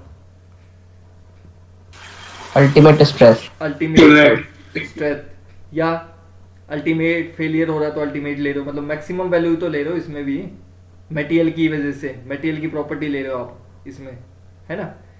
समझ में आई बात आप लोगों को। यस सर, डक्टाइल रहेगा तो यील्डिंग स्ट्रेस लेना है। SYT SYC ये लेते हो आप, लेते हो ना, S क्या होगा, स्ट्रेंथ होगी, क्लियर, मटेरियल की स्ट्रेंथ लेते हो आप ऊपर न्यूमरेटर में, तो यही तो मैंने लिखा है SYS बटे में n। समझ में आ गई बात आप लोगों को। ये इक्वेशन तो आगे सेफ डिजाइन इक्वेशन। अब हमारा मोटिव क्या है, हम ये चाह रहे हैं कि जो जब साफ्ट आपका रोटेट करेगा, उस रोटेशन की वजह से जो फोर्स लग रहा है लोअर पोर्शन पे, उसी की वजह से तो शेयरिंग हो रही है, नहीं हो रही है शेयरिंग, उसी की वजह से तो शेयरिंग फेलियर होगा। तो मेरा इंटरेस्ट क्या है, मेरा इंटरेस्ट है कितना मैक्सिमम टॉर्क ट्रांसमिट करें, क्योंकि ये सेफ डिजाइन इक्वेशन आ चुकी है हमारी, क्या आ चुकी है, सेफ डिजाइन इक्वेशन। अब जो भी मैं वैल्यू निकालूंगा वो हमारे लिए क्या होगी, सेफ होगी, नहीं होगी सेफ। अगर मान लो मैं डाया निकालता हूं, डाया की वैल्यू निकालता हूं, तो मतलब इतना साफ्ट का डाया होना चाहिए। जब आपके ऊपर इतना टॉर्क लग रहा है, इतना टॉर्क ट्रांसमिट कर रहे हो, तो इतना साफ्ट का डाया होना चाहिए। इतना परमिसिबल स्ट्रेस लग रहा है तो इतना डाया हो, तो सेफ वैल्यू निकल जाएगी, यस और नो। अगर मुझे लेंथ निकालनी है तो लेंथ निकाल सकता हूँ, विड्थ निकालनी है विड्थ निकाल सकता हूँ। लेकिन मेरा इंटरेस्ट क्या है, फेलियर किसकी वजह से हो रहा है, बेसिकली टॉर्क की वजह से फेलियर हो रहा है। साफ्ट किस स्पीड से रोटेट करेगी, है ना, उसकी वजह से। तो मेरा इंटरेस्ट ये है कि मैं मैक्सिमम टॉर्क निकाल लूँ जो साफ्ट अप्लाई करें। मुझे कितना टॉर्क अप्लाई करने की जरूरत है साफ्ट के ऊपर, किस स्पीड से मुझे घुमाना है, तो वो सर एक बच्चा आस्क कर रहा है सर। एक मिनट अभी देखते हैं यार, इनकी मन मर्जी है, जब दिल करे क्लास आ गए। मैक्सिमम टॉर्क क्या है, ये देखो मैक्सिमम टॉर्क की वैल्यू कितनी आएगी, ये मैक्सिमम वैल्यू होगी corresponding to maximum shear stress. ये क्या होगी, मैक्सिमम वैल्यू होगी टॉर्क की। ये निकालोगे क्या होगी, less than equal to tau permissible multiply में ये न्यूमरेटर वाला ऊपर चला गया, D into L into width divide में 2। इतना मुझे मैक्सिमम टॉर्क अप्लाई करना है जिससे मेरा क्या हो, की फेलियर ना हो शेयरिंग की वजह से, to avoid failure of, to avoid shear failure कर लो, to avoid shearing failure of key maximum torque कितना ट्रांसमिट करना, मुझे इतना ट्रांसमिट करना है साफ्ट में। इससे ज्यादा चला गया, देखो मैंने जब भी तो लेस देन इक्वल टू रखा हुआ, इक्वल हो जाए लेकिन या कम हो, इससे ज्यादा नहीं होना चाहिए, एक्सीड नहीं करना चाहिए। जो ये आपकी मैंने वैल्यू ली है, जो ये वैल्यू ली है मैंने आपकी, इस वैल्यू से ज्यादा नहीं होना चाहिए मैक्सिमम टॉर्क। अगर इससे ज्यादा हो रहा है तो आपका क्या होगा, की फेलियर होगी या नहीं होगी, समझ में आया? ये बुक में आपको कहीं भी नहीं मिलेगी ये चीजें, ठीक है। Less than equal to sign आपको कहीं भी नहीं लगाएंगे, समझ में आया? ऐसे ही आपको डिजाइन करना होता है, that is the correct method, okay. जब न्यूमेरिकल करेंगे, न्यूमेरिकल में भी हम ऐसे ही यूज करेंगे लेस देन इक्वल टू, लेकिन जब हमें वैल्यू निकालनी होगी तो लेस देन इक्वल टू मतलब दोनों में से एक रख सकते हैं, इक्वल करके आप वैल्यू निकाल सकते हो, नहीं निकाल सकते हो, लेस देन भी हो सकता है या इक्वल हो, लेकिन ग्रेटर नहीं होना चाहिए। जब न्यूमेरिकल वैल्यू निकालनी हो तो इक्वल वाले को कंसीडर कर लो। समझ में आ रही है बात? बोलो यार, यस और नो, समझ में आ रही है या नहीं आ रही है? Yes sir. तो इतना मैक्सिमम मुझे टॉर्क अप्लाई करना है साफ्ट पे, इतना मैक्सिमम टॉर्क अप्लाई करना, साफ्ट है इतना मैक्सिमम टॉर्क अप्लाई करें, जब भी आपकी जो की है वो फेलियर ना होगी, नहीं तो अदरवाइज इससे ज्यादा क्रॉस करगी, top permissible into D into L into width divide में 2। अगर इस वैल्यू के मैग्नीट्यूड से ज्यादा चलेगी मैक्सिमम टॉर्क की वैल्यू, इसका मतलब क्या कि फेलियर हो गया आपकी शेयरिंग की वजह से।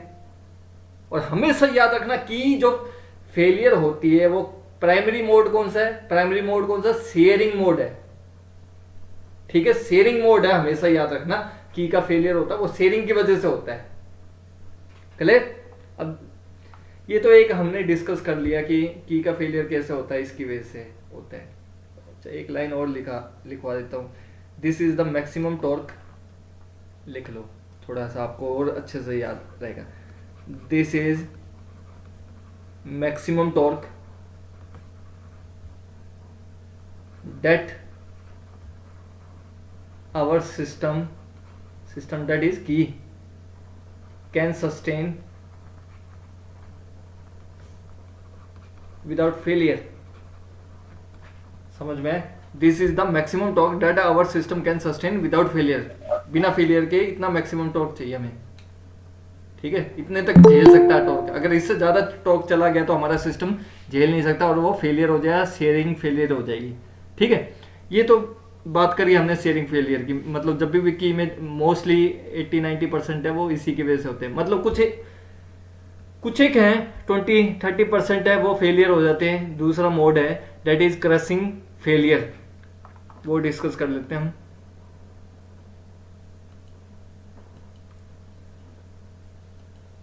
ठीक है, सेकंड मोड क्या है आपका, क्रशिंग फेलियर।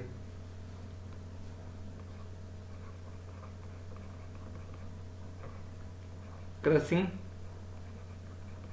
फेलियर। अब मुझे कोई स्टूडेंट बताएगा की का अगर क्रशिंग फेलियर हो रहा है, पहले तो मुझे ये समझ में आना चाहिए कि ये क्रशिंग फेलियर होता कैसे है। समझ में आई बात आप लोगों को? क्रशिंग फेलियर होता कैसे है, ये मुझे अगर समझ में आएगा तभी तो हम बाद में ये डिस्कस कर सकते हैं कि का क्रशिंग फेलियर हो कैसे रहा है। कोई बताएगा क्रशिंग होती क्या है? What do you mean by crushing? एक लाइन लिखवा दो। कुचलना। इफ मटेरियल, क्योंकि इसको डिस्कस करने से पहले that is the case 2, if material is not failed by sharing, then it must failed by one more way, that is crushing failure। अगर मान लो शेयरिंग की वजह से फेलियर नहीं हो, तब प्राइमरी कॉज तो क्या शेयरिंग ही है, प्राइमरी क्या है, शेयरिंग की वजह से फेलियर होगा मटेरियल का। अगर की का मटेरियल है वो फेलियर होगा शेयरिंग की वजह से। अगर बाई चांस वो शेयरिंग की वजह से भी फेलियर नहीं हो रहा लेकिन फेलियर हो रहा की का, तो वो दूसरा कौन सा हो सकता है, क्रशिंग फेलियर हो सकता है। समझ में आई बात आप लोगों को? Yes sir. ठीक है, ये इस पॉइंट को भी याद रखो। तो कोई स्टूडेंट मुझे बताएगा क्रशिंग फेलियर क्या होता है, क्रशिंग मतलब क्या होता है, what do you mean by crushing? इस वर्ड का मतलब बताओ, क्रशिंग का मतलब क्या है? दबाना सर सर, जब ये कुचलना। शाफ्ट और हब कुचल देना, जैसे कंप्रेसिव होता है सर वैसे ही। Is there any difference between compressive force and crushing force?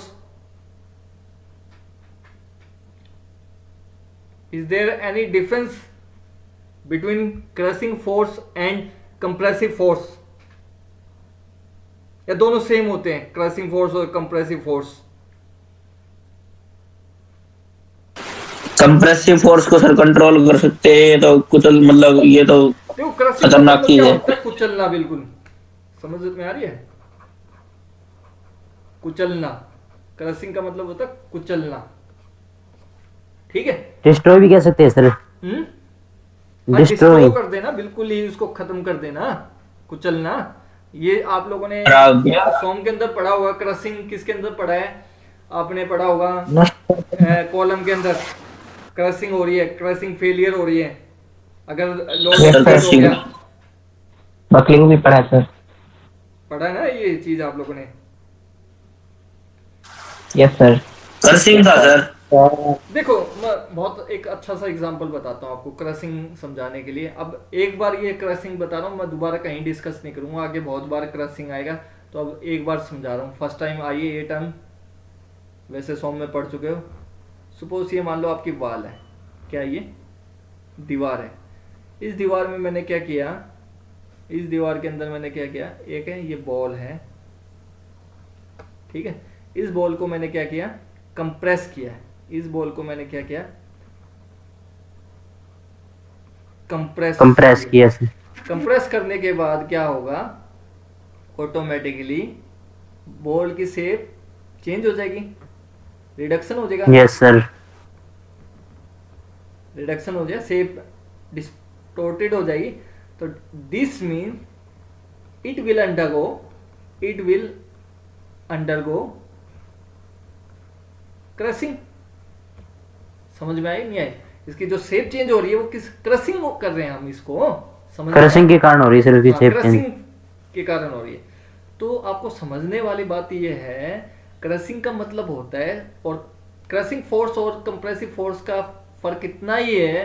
Compressive force जब भी आप किसी बॉडी पे कंप्रेसिव फोर्स लगाओगे, उसमें क्या दोनों एंड पे आप कंप्रेसिव फोर्स लगाओगे नहीं लगाओगे? इसमें क्या है, एक एंड से आप कंप्रेसिव फोर्स लगाओगे, दूसरे एंड पे आपको क्या है, सपोर्ट करना पड़ेगा, just like a wall. This is a wall. Yes sir. एक एंड आपको सपोर्ट करना पड़ेगा और दूसरे एंड से आप कंप्रेसिव फोर्स लगाओ। अगर जिस मटेरियल पे आप लगा रहे हो, अगर उस मटेरियल की टेंडेंसी है उस कंप्रेसिव फोर्स को बियर ना कर पाए अगेंस्ट वॉल, तो it will change its shape और we can say it will undergo crushing. समझ में आई बात? क्रशिंग का मतलब हाँ क्या जी। है? सर एग्जांपल बताऊं सर? Yes sir. अरे मैं बता रहा हूँ, रुक जाओ, मैं बताऊंगा और एग्जांपल बताऊंगा, टेंशन मत लो। आप लोगों ने हमारे भी सुन लो सर बिस्किट एक बार। देखा है? एग्जांपल के तौर पे मैं बात करता हूं, बिस्किट। कहने का मतलब है एक एंड को आपको सपोर्ट करना पड़ेगा जस्ट लाइक अ वॉल, और दूसरे एंड पे आप फोर्स लगाओ। कभी भी आप देखना, बिस्किट है, हाथ में पकड़ लो बिस्किट को, एक एंड पे आप फोर्स लगा रहे हो, कंप्रेसिव फोर्स लगा रहे हो, और दूसरा एंड आपने क्या किया, ये पकड़ रखा है, सपोर्ट कर रखा है। इस एंड को क्या किया आपने, सपोर्ट कर रखा है, सपोर्ट किया, जब भी तो ये, अब ये क्या होगा, क्रशिंग हो जाएगा।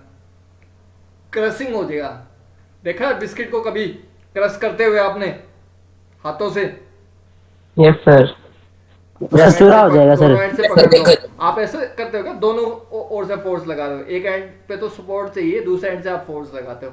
और एक और एग्जांपल बताऊं आपके, सर प्रेस मशीन होती है सर। हाँ प्रेस मशीन होती है। क्रशिंग करते हो ना प्रेस मशीन पे, हाँ प्रेस मशीन में आप क्रशिंग करते हो। बहुत अच्छा एग्जांपल है सर। हाँ एक और एग्जांपल बताता हूं आपका, इसका है जबड़ा, आपका टूथ जबड़ा, उसमें क्या है, अपर जो यस सर। प्लस लोअर जो।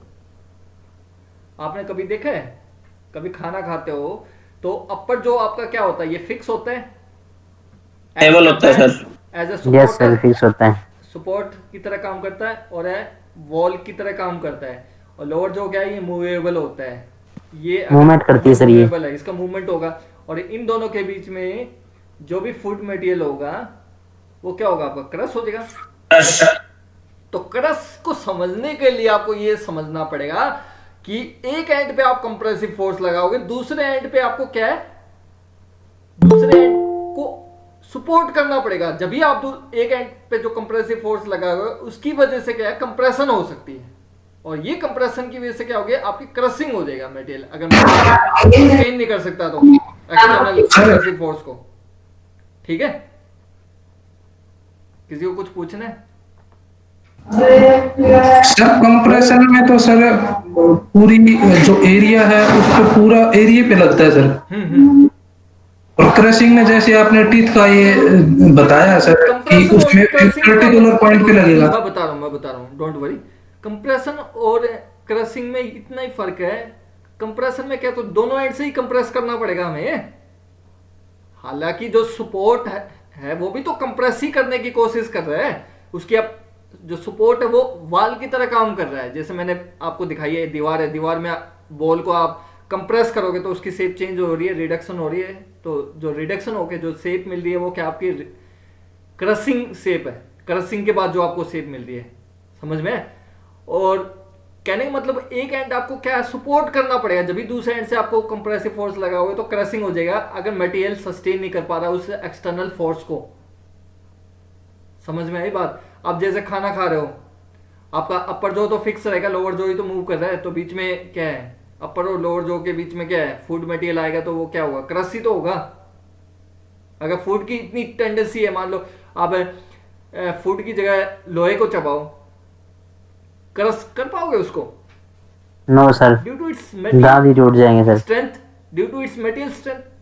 तो अगर क्रशिंग फेलियर करना है तो आपको इतना एक्सटर्नल कंप्रेसिव फोर्स लगाना पड़ेगा ना, अगेंस्ट सपोर्ट के अगेंस्ट आपको इतना कंप्रेसिव एक्सटर्नल कंप्रेसिव फोर्स लगाना पड़ेगा जिससे वो मटेरियल फेल हो जाए। तो की पे भी तो आपको इतना एक्सटर्नल कंप्रेसिव फोर्स लगाना पड़ेगा कि वो मटेरियल फेल हो जाए क्रशिंग की वजह से। समझ गए बात है? देखो यस सर।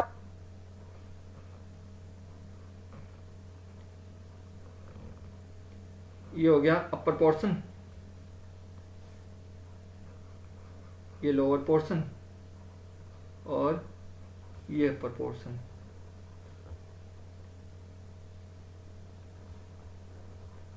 कहाँ लग रहा है फोर्स? यहां लग रहा है, एक्शन फोर्स यहां लग रहा है, रिएक्शन फोर्स कहाँ लग रहा है? अपर पोर्शन पे लग रहा है। अब ये देखो, आप इस पे फोर्स लगा रहे हो, कहाँ लगा रहे हो? इस फेस पे आप फोर्स लगा रहे हो, नजर आ रहा है आपको? इस फेस पे आप क्या फोर्स लगा रहे हो? ये एक्शन फोर्स लग रहा था। क्रशिंग कहाँ होगी? इसी फेस पे होगी, अलोंग इस फेस पे। तो इसको आप कंसीडर कर सकते हो, जस्ट लाइक इसको कंसीडर कर सकते हो, जस्ट लाइक इसको कंसीडर कर सकते हो। ये आपका क्या है, वाल है, इसको क्या कंसीडर कर सकते हो, वाल है।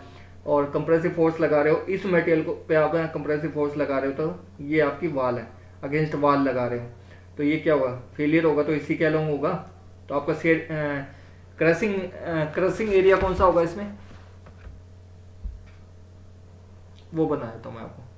ठीक है, समझ में आ रही है बात या नहीं आ रही है? डायग्राम बना देता हूं, उसके बाद आपको क्लियर कट समझ में आ जाएगा।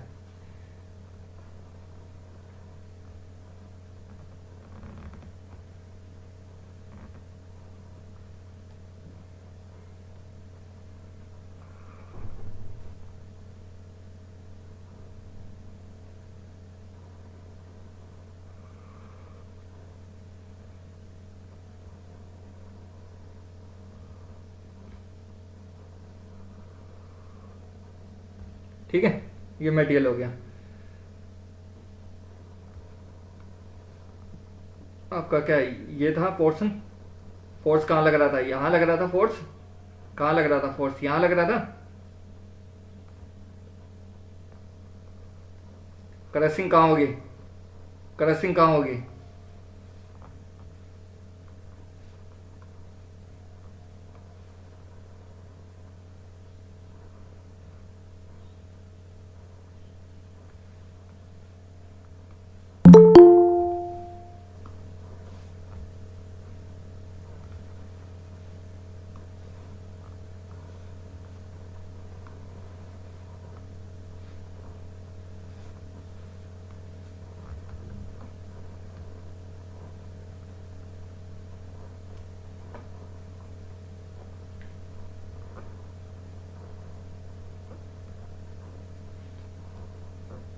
समझ में आ रही है बात आपको? ये फोर्स लग रहा है, तो आपका क्रशिंग एरिया कौन सा होगा इसमें?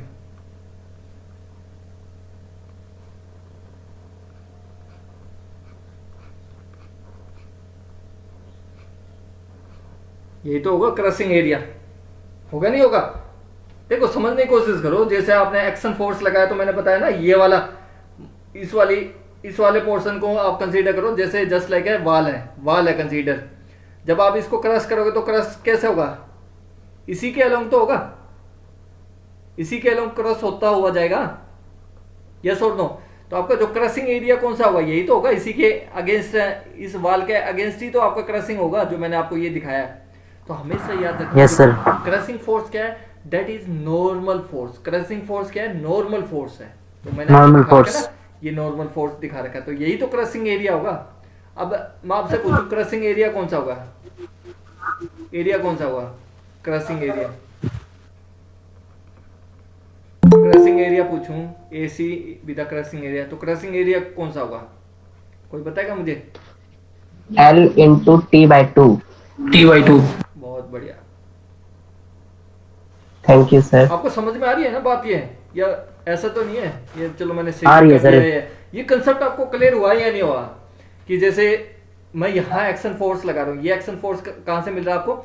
शाफ्ट की वजह से मिल रहा है, लोअर पोर्शन पे लग गया। अब जब ये आप कंसीडर करो, जैसे बॉल है, बॉल को आप वाल के अगेंस्ट आप कंप्रेस कर रहे हो, तो कौन से पोर्शन पे होगा? जो वाल वाला पोर्शन है उसी पे तो होगा, इसी वाले पोर्शन पे होगा।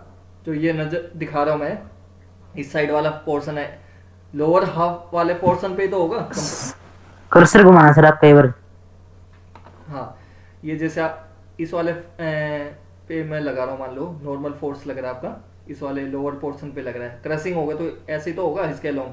जैसे ये आप इसको यहाँ ट्रीट करो, वाल है, इस पे कंप्रेस करो, तो इस वाल पे ही तो होगा, वाल ही तो आपका क्रशिंग एरिया आएगा, है ना?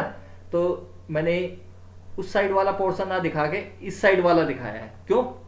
Yes sir. क्या आपको दिखाया ना? आपको कहाँ गया? हाँ, ये दिखाया ना, ये वाला पोर्शन आपका जस्ट लाइक अ वाल की ट्रीट करो, तो यही वाला तो एरिया होगा। इसकी प्रोजेक्शन लोगे तो यही वाला एरिया होगा। इसके अपोजिट वाले एंड पे ही तो होगा, इस वाले एंड पे थोड़ी हो जाएगा। क्रशिंग होगा तो इसी साइड से क्रशिंग होते हुए जाएगा। मान लो इसको वाल ट्रीट करोगे तो यही वाला तो क्रशिंग एरिया आएगा आपका, आएगा नहीं आएगा? आएगा सर। तो इसका एरिया Yes, कितना sir। है? एरिया पता है, L into T/2, L into T/2, ये क्रशिंग एरिया हो गया। अब सेफ डिजाइन करना आप लोगों को, करना नहीं करना सेफ डिजाइन? करना है सर। कर दो। ये तो मैंने अभी आपको बताया था, कुछ भी करने की जरूरत नहीं है। सेफ डिजाइन इक्वेशन पता आप लोगों को क्या होती है? Maximum stress induced less than equal to permissible stress. यहाँ कौन से स्ट्रेस किसके अगेंस्ट आपको करनी है? क्रशिंग की वजह से करनी है। फेलियर कौन सा हो सकता है? क्रशिंग फेलियर हो सकता है, तो उसके लिए सेफ डिजाइन इक्वेशन क्या हो गया? Sigma C maximum crushing stress induce होगा, यही तो होगा, less than equal to permissible sigma permissible क्या होता है? अगर आप इसको लिखना चाहो, SY T डिवाइड में N, टेंसाइल स्ट्रेंथ के अगेंस्ट ही तो होगा, डिवाइड में N, वहाँ आपको स्ट्रेंथ लिखा है, यही तो आएगी टेंसाइल AD स्ट्रेंथ डिवाइड में फैक्टर ऑफ सेफ्टी। अब ये मैंने बताया था मैक्सिमम स्ट्रेस कैसे निकालोगे? बाय सोम इक्वेशन से आपको निकालना है। तो कैसे निकलेगा ये? सर वाइट टी की जगह वाइट टी होगा ना? क्या? यील्ड स्ट्रेस सर जो है वो टेंसाइल की जगह कंप्रेसिव हो रहा है। अब समझे नहीं यार। हाँ, यहाँ टेंसाइल होगा क्योंकि आप उसके अगेंस्ट कर रहे हो ना। अच्छा सर। तो अगेंस्ट में कौन सा होगा? यही तो स्ट्रेंथ लोगे। अब मान लो क्रशिंग कर रहे हो, तो क्रशिंग में कौन सी स्ट्रेंथ चाहिए आपको? टेंसाइल ही तो चाहिए। टेंसाइल स्ट्रेंथ ज्यादा होगी जब भी तो आपका परमिसिबल वैल्यू लोगे। इसके अंदर परमिसिबल वैल्यू आप ऐसे ही तो निकालोगे। ऊपर जो मैक्सिमम वैल्यू है, मटेरियल की स्ट्रेंथ लेते हो, ऊपर मटेरियल की स्ट्रेंथ लेते हो, डिवाइड में फैक्टर ऑफ सेफ्टी। तो मटेरियल की कौन सी स्ट्रेंथ लोगे? टेंसाइल स्ट्रेंथ ही तो लोगे क्रशिंग के केस में। है ना। Okay sir.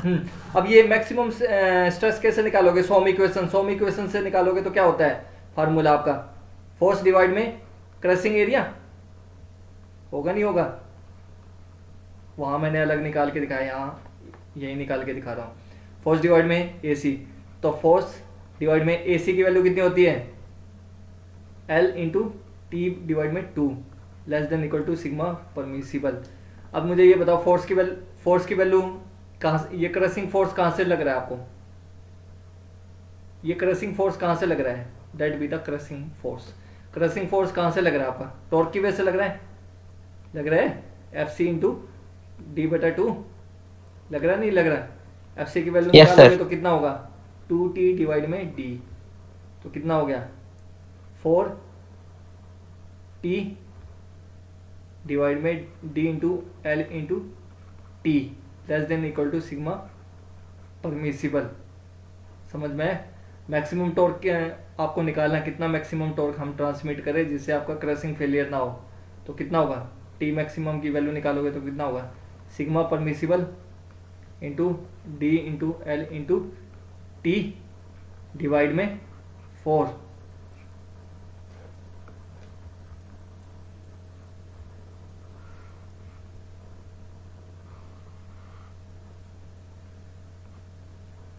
Is it clear?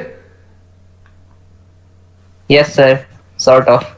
This is the maximum torque that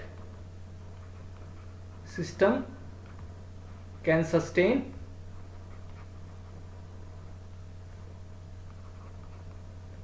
हाँ यही था ना हम आइटम, कैन सस्टेन कर सके मैक्सिमम टॉर्क कितना हम ट्रांसफर अगेंस्ट क्रशिंग फोर्स, ठीक है, इतना मैक्सिमम टॉर्क ट्रांसमिट करें कि आपका सिस्टम है क्रशिंग फोर्स के अगेंस्ट सस्टेन कर सकता है। अगर इससे ज़्यादा होगी तो ऑटोमेटिकली आपका क्रशिंग फेलियर हो जाएगा। तो आपको ध्यान रखना मटेरियल की कितनी आप लिमिट रखोगे, क्योंकि मटेरियल तो एक पर्टिकुलर स्ट्रेंथ है, मालूम माइल्ड स्टील ले रहे हो या आप कोई भी मटेरियल ले रहे हो, उसकी अपनी स्ट्रेंथ है ना। अगर उस स्ट्रेंथ से ज़्यादा अगर आप फोर्स लगाओगे तो ऑटोमेटिकली वो ख़त्म नहीं होगी, चीज़ ओवरकम नहीं करेगी। अगर मान लो एक स्टूडेंट दूसरे स्टूडेंट के साथ लड़ाई कर रहा है, एक स्टूडेंट की स्ट्रेंथ इतनी है, इतना ही फाइट कर सकता है या इतना वजन उठा सकता है, तो वो क्या है, अगर उससे ज़्यादा वजन उठाएगा तो वो क्या दब जाएगा, नहीं दब जाएगा, फेलियर नहीं हो जाएगा उसका। यस सर, मैं तब क्या जाएगा। कह रहा हूँ, टॉर्क मतलब कितना मैक्सिमम टॉर्क, कि टॉर्क की वजह से तो आ रहा है, किसकी वजह से आ रहा है, टॉर्क की वजह से आ रहा है। मुझे ये ध्यान रखना पड़ेगा, मुझे शाफ्ट को कितना टॉर्क ट्रांसमिट करूं। अगर आपसे कोई पूछे कि क्रशिंग फेलियर हो रहा है, कोई आपको बता ही दे कि क्रशिंग फेलियर हो रहा है, न्यूमेरिकल के अंदर बता दे, एक न्यूमेरिकल 150% आता है इसमें से, पेपर में से 20 नंबर का, आपको कोई बता दे कि क्रशिंग फेलियर हो रहा है, पहले ही बता दे क्रशिंग फेलियर हो रहा है, इतना टॉर्क ट्रांसमिट कर रहे हो, तो उसमें आपको कहे कि सेफ डिजाइन करो आपकी का, तो कैसे करोगे, आपको डी निकालना पड़ेगा, एल निकाल सकते हो, इसी में से निकाल सकते हो, नहीं निकाल सकते हो, ठीक है। समझ में आई बात आप लोगों को? Yes, sir. 1.5D 1.5t मतलब L is equal to 1.5D आपने बताया था सर इक्वेशन। चलो वो तो आप रिलेशन याद रखना। करें न्यूमेरिकल करें कुछ, यस सर। है टाइम आप लोगों के पास या बाद में? देख रहे आरएसी की क्लास करवा दो सर। सर आरएसी की क्लास लेंगे। कब लेंगे? कोई लिंक नहीं आया सर उसका भी। अभी जरा आपकी क्लास के बाद एक न्यूमेरिकल कर लेते हैं, ठीक है। Okay sir. न्यूमेरिकल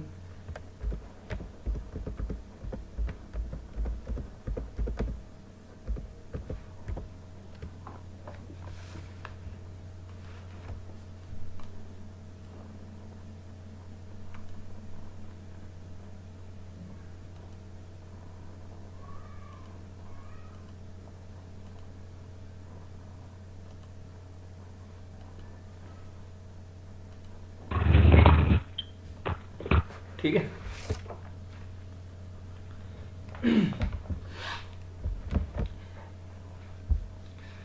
आप भी अपनी एक रफ कॉपी निकाल लो, उसमें करते रहेंगे साथ के साथ, ठीक है।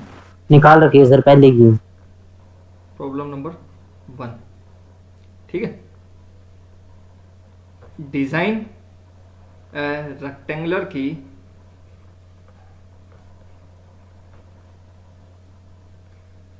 For a shaft of 50 millimeter dia having shearing and crushing stress for, मैंने जिस लेवल से आपको पढ़ाया है ना, मुझे नहीं लगता कोई न्यूमेरिकल आपको परेशान कर सकता है। कैलकुलेशन पे आपको कंट्रोल करना पड़ेगा, बाकी मुझे नहीं लगता कहीं भी आपको परेशानी आएगी। MPa and 65 MPa respectively.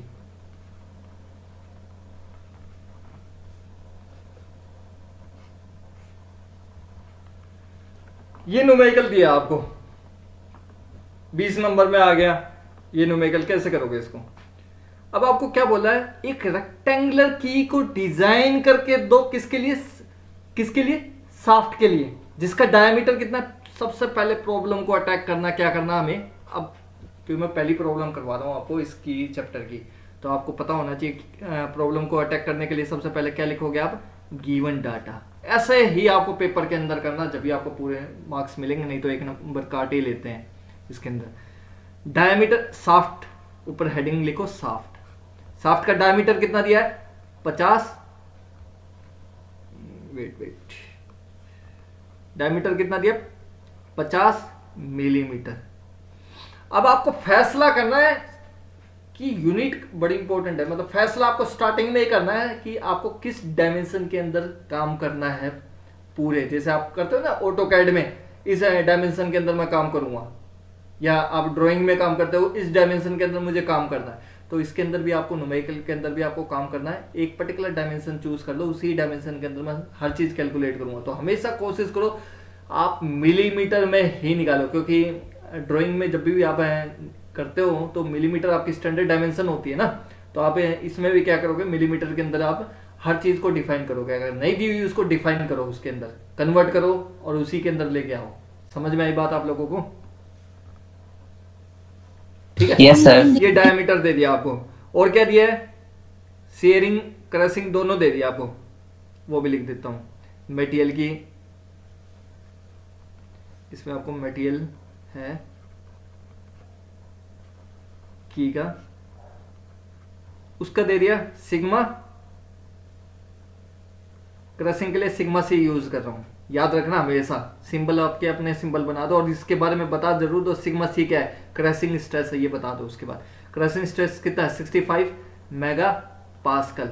और आपका शेयर स्ट्रेस कितना है, टो से रिप्रेजेंट करेंगे, टो से रिप्रेजेंट करेंगे 45 मेगापास्कल। 45 अब आपको ये मैंने बताया कि हमेशा आपकी ऐसा यूनिट क्या होगी, मिलीमीटर। मेगा, मेगा में कितना होता है, एक मेगा में कितना होता है, जब भी मेगा होता है 1000 10 की पावर 6 10 की पावर 6 सर। एक मेगा में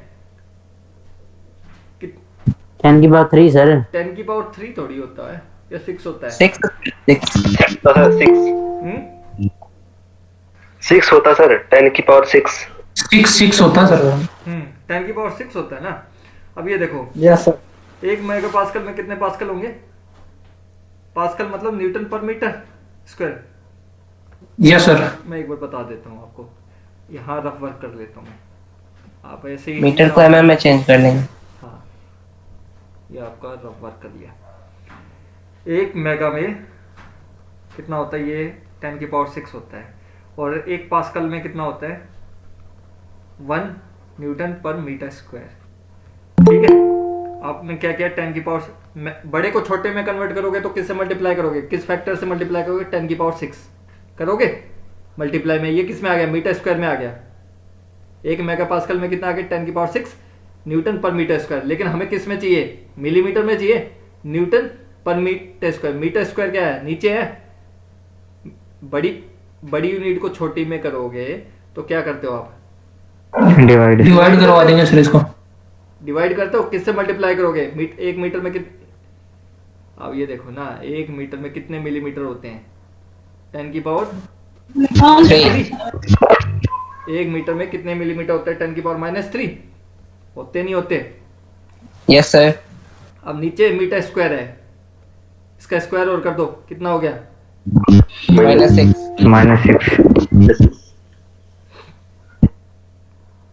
10 की पावर -6। अब कितना बन गया? न्यूटन पर मिलीमीटर स्क्वायर। अब इतना मेरे ख्याल से इतना जीरो लेवल से भी नीचे जाके काम कर रहा हूँ मैं, आपको न्यूमेरिकल समझा रहा हूँ। शायद से इतना डेरिवेशन में जितना टाइम दिया है इतना मेरे ख्याल से कोई देगा नहीं आपको। 5-10 मिनट में ये डेरिवेशन करवा के निकल जाएगा आपको।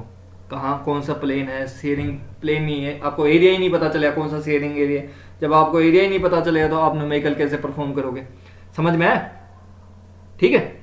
10 की पावर 6 न्यूटन पर मीटर स्क्वायर। मीटर स्क्वायर को नीचे मीटर स्क्वायर है, मीटर स्क्वायर को मिलीमीटर में करना, बड़ी को छोटी में करना है तो उसको मल्टीप्लाई करते हैं। तो यहीं मैंने मल्टीप्लाई कर दिया। कितना होता है? -3 से मल्टीप्लाई कर दो, इसका स्क्वायर करोगे तो कितना होगा? 1 मीटर स्क्वायर में कितना होगा? 10 की पावर -6 मिलीमीटर स्क्वायर। यही कर दिया तो ये कैंसिल हो गया। कितना आ गया? 65 न्यूटन पर मिलीमीटर स्क्वायर। ये कितना आ गया? 45 न्यूटन पर मिलीमीटर स्क्वायर। समझ में आई बात आपको? मटेरियल के हमने ये स्ट्रेंथ निकाल दी, ये क्रशिंग स्ट्रेंथ है, ये शेयरिंग स्ट्रेंथ है। ठीक है। अब आपको क्या निकालना है? आपको डिजाइन करना है रेक्टेंगुलर की। आपको डायमेंशन है। रेक्टेंगुलर की डिजाइन करोगे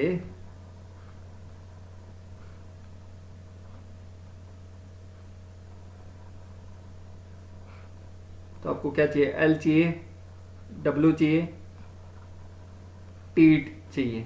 चाहिए नहीं चाहिए? बोलो यार, यस और नो। चाहिए सर। तीनों डायमेंशन मिलेगी ये तो सर आप बिल्कुल बना सकते चाहिए। हो। जब तो आपका डिजाइन होगा। डिजाइन मतलब क्या होता है? क्रिएट करना समथिंग। डिजाइन की को आपको डिजाइन करना है और इस तरीके से डिजाइन करना कि वो फेलियर ना हो। इस मटेरियल के अकॉर्डिंग आपको डिजाइन करना है। समझ में आया क्वेश्चन? आपको क्या कह रहा है? कोई Yes, sir. रेक्टेंगुलर की है, मैंने सॉरी स्क्वायर की बना दी, इसको मैं रेक्टेंगुलर में कन्वर्ट कर देता हूँ। रुको, रेक्टेंगुलर में कर देता हूँ। रेक्टेंगुलर की कैसे बनेगी?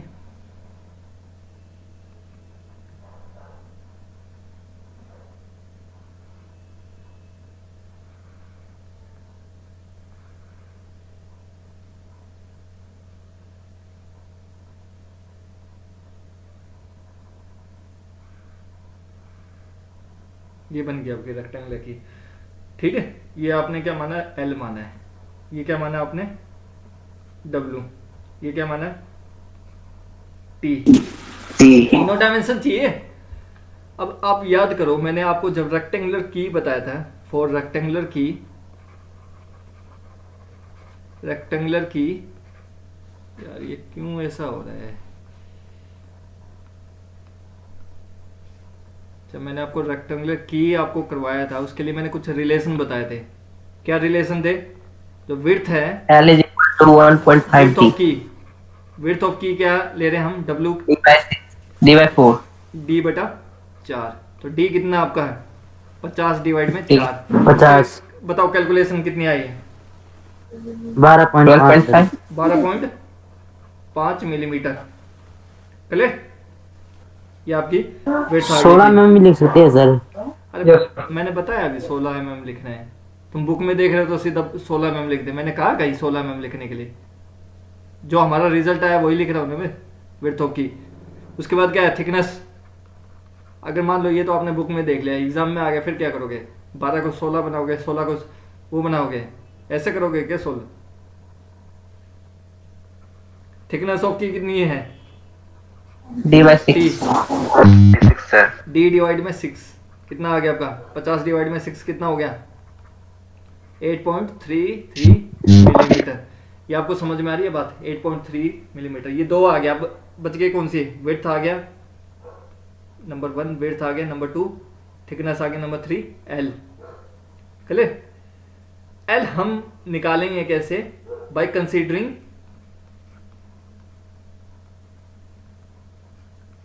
Safe design equation. Safe design equation से हम ये निकालेंगे। समझ में आई बात? क्योंकि हमें मटेरियल की स्ट्रेंथ भी तो दी हुई है, आप समझ रहे हो ना। मटेरियल की जो स्ट्रेंथ दी हुई है सेफ डिजाइन इक्वेशन से तो आप निकाल सकते हो।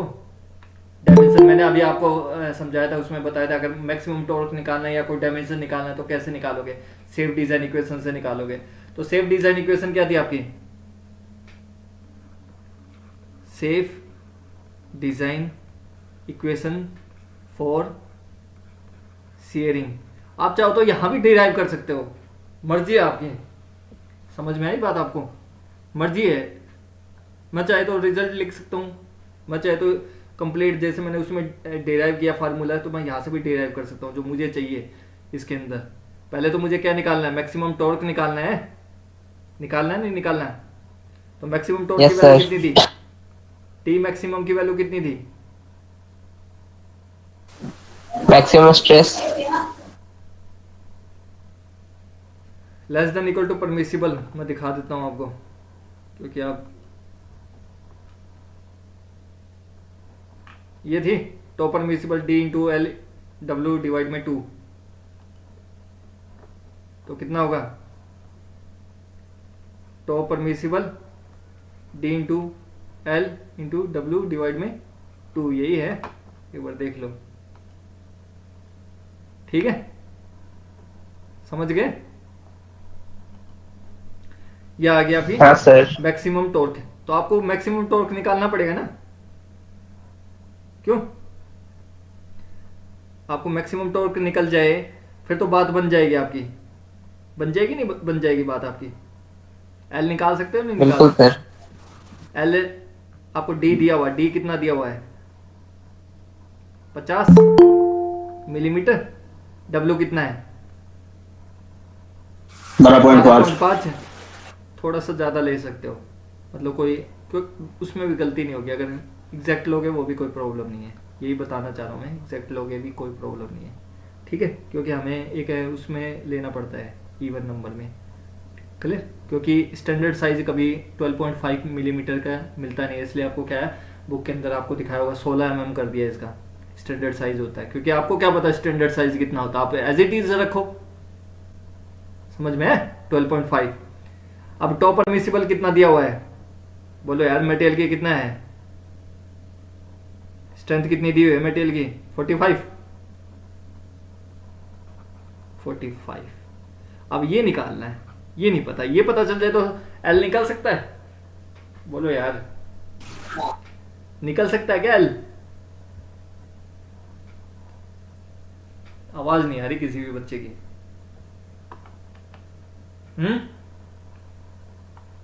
बोलो, हेलो। Yes sir. बाकी सो गए क्या सारे बच्चे? ये नो सर। No sir. नहीं सर। No sir. हाँ 5 मिनट का है बस, ये न्यूमेरिकल होते ही फिर आपको फ्री कर देंगे। अब देखो ये हमारा फार्मूला था ना, हमने डायरेक्ट निकाल लिया। जो मैंने रिजल्ट था वो डायरेक्ट यूज कर लिया। तो मैक्सिमम अगर पेपर में आपको याद ना रहे तो आप कैलकुलेट कर सकते हो, नहीं कर सकते हो सेफ डिजाइन इक्वेशन को यूज करके। सेफ डिजाइन इक्वेशन ही है ये। सेफ डिजाइन इक्वेशन से तो ये रिजल्ट निकाला हुआ हमने। मैक्सिमम टॉर्क है कितना ट्रांसमिट करेगा ये। लेकिन अब आपको क्या चाहिए? एल चाहिए। एल चाहिए तो बाकी सारी वैल्यू नॉन होनी चाहिए, जब भी बात बनेगी। मतलब मैक्सिमम टॉर्क भी पता हो, लेकिन मैक्सिमम टॉर्क कैसे निकालोगे? मैक्सिमम टॉर्क कैसे निकालोगे? शाफ्ट के केस में आपको पता है मैक्सिमम टॉर्क कैसे निकालते हैं? ये टी मैक्सिमम है, ये कौन दे रहा है? शाफ्ट ही तो कर रही है ट्रांसमिट। शाफ्ट कर रही है ना ट्रांसमिट टी मैक्सिमम। बोलो यार, अगर इसकी वैल्यू पता चल जाए तो बाकी एल की वैल्यू निकाल सकते हो। अभी यस सर। समझ में आ रही है? तो याद करो, जब मैंने शाफ्ट वाला चैप्टर करवाया था आप लोगों को, उसमें बताया था मैक्सिमम टॉर्क की वैल्यू कैसे निकाली जाती है।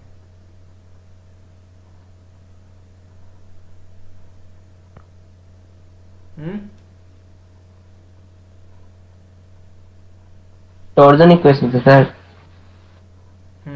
टॉर्जन इक्वेशन से।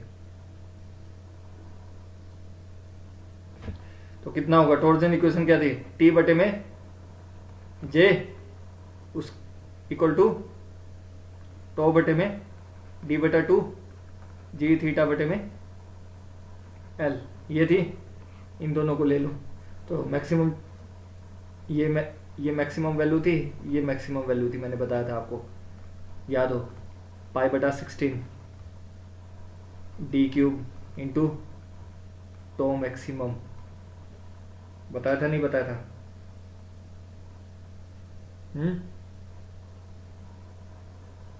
तो मैक्सिमम वैल्यू कितनी है इसमें?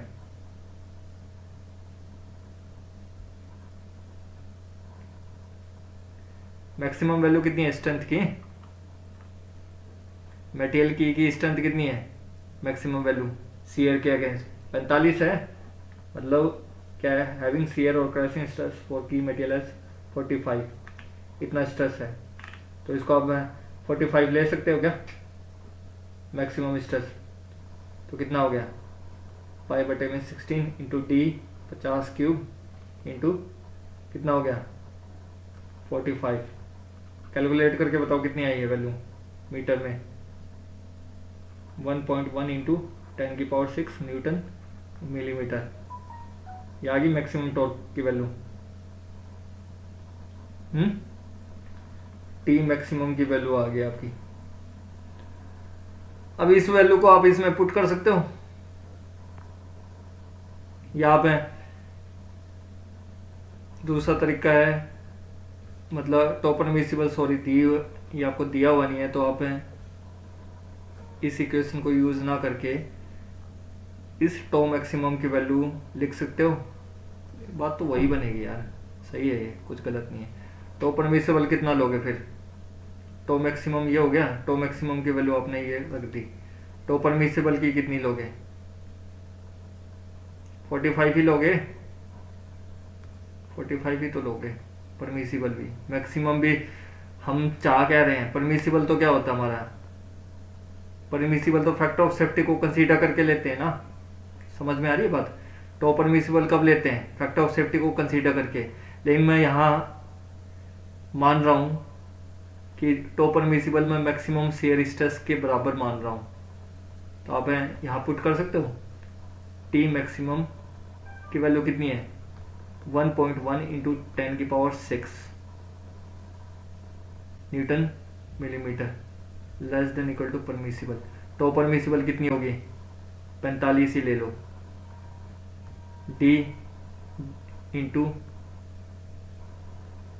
डी की वैल्यू कितनी है? 50 डिवाइड में 2। डब्ल्यू की वैल्यू कितनी है? 12.5 12.5 5। अब कर दो 16 इंटू एल हो गया। एल की वैल्यू निकाल सकते हो इसमें से, एल की वैल्यू निकाल लो आपका जो भी आया है, लेकिन बुक में जैसे 61.11 मिलीमीटर है, आपका इससे कुछ कम आएगा। ठीक है, समझ में आई बात? कम आएगा। आप कभी भी है ना पॉइंटों में नहीं है, आपका ये आ गया ना, जैसे मान लो 61.1 आ गया तो इसको आप कंसीडर कर सकते हो, 62 कर सकते हो। ओड में नहीं रखना, पॉइंटों में नहीं रखना, बाद में अलग से लिख सकते हो इसको ऐसे करके 62 मिलीमीटर। ठीक है, इतनी लेंथ आ रही है उसकी वजह से, शेयरिंग की वजह से। अब दूसरा केस क्या था?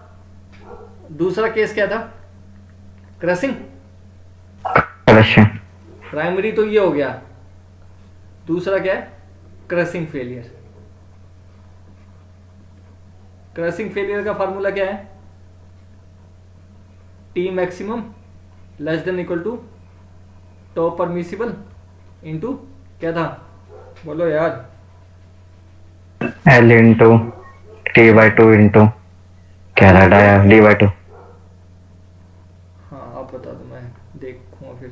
L into D into W बटे में T T LDW/2। ये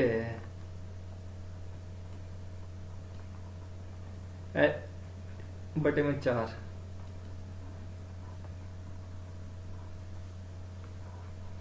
ये W है या T है इसमें?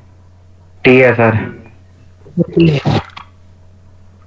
ये टी हो गया, ये फार्मूला है। L T D divide by 4। Maximum की वैल्यू कितनी निकाल रखी है आपने, निकाल लोगे? टी मैक्सिमम कितना होगा, 5/16 डी क्यूब इंटू, ये मैं कुछ नई चीज नहीं करवा रहा हूं, ये आप लोगों ने साफ्ट के अंदर पढ़ा हुआ है, जो साफ्ट वाला चैप्टर है ना उसके अंदर है। मैक्सिमम टॉर्क कैसे निकालते हो, ऐसे निकालते हो, इंटू टो मैक्सिमम, ये फार्मूला पढ़ा हो आपने। तो डी कितना है, टो मैक्सिमम कौन सा होगा, यहाँ टो मैक्सिमम नहीं लोगे, सॉरी इसमें सिग्मा परमिसिबल है ना, सिग्मा परमिसिबल लो, क्रशिंग हो रहा है ना इसमें, तो सिग्मा सी मैक्सिमम लो इसमें, ठीक है। क्रशिंग के केस में क्या आएगा, कौन सा स्ट्रेस आएगा, मैक्सिमम क्रशिंग स्ट्रेस आएगा, मतलब जो स्ट्रेंथ दी हुई है आपकी, क्रशिंग स्ट्रेंथ दी हुई है वही तो आएगी इसमें। तो डी की वैल्यू 50 है और क्रशिंग स्ट्रेंथ की वैल्यू कितनी दी हुई है इसमें, 65। क्लियर? तो कितनी आ गई वैल्यू, ये आ रही है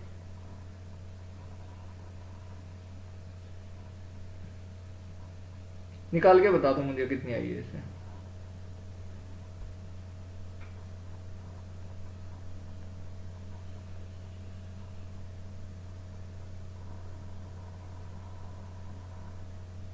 कितना है आंसर,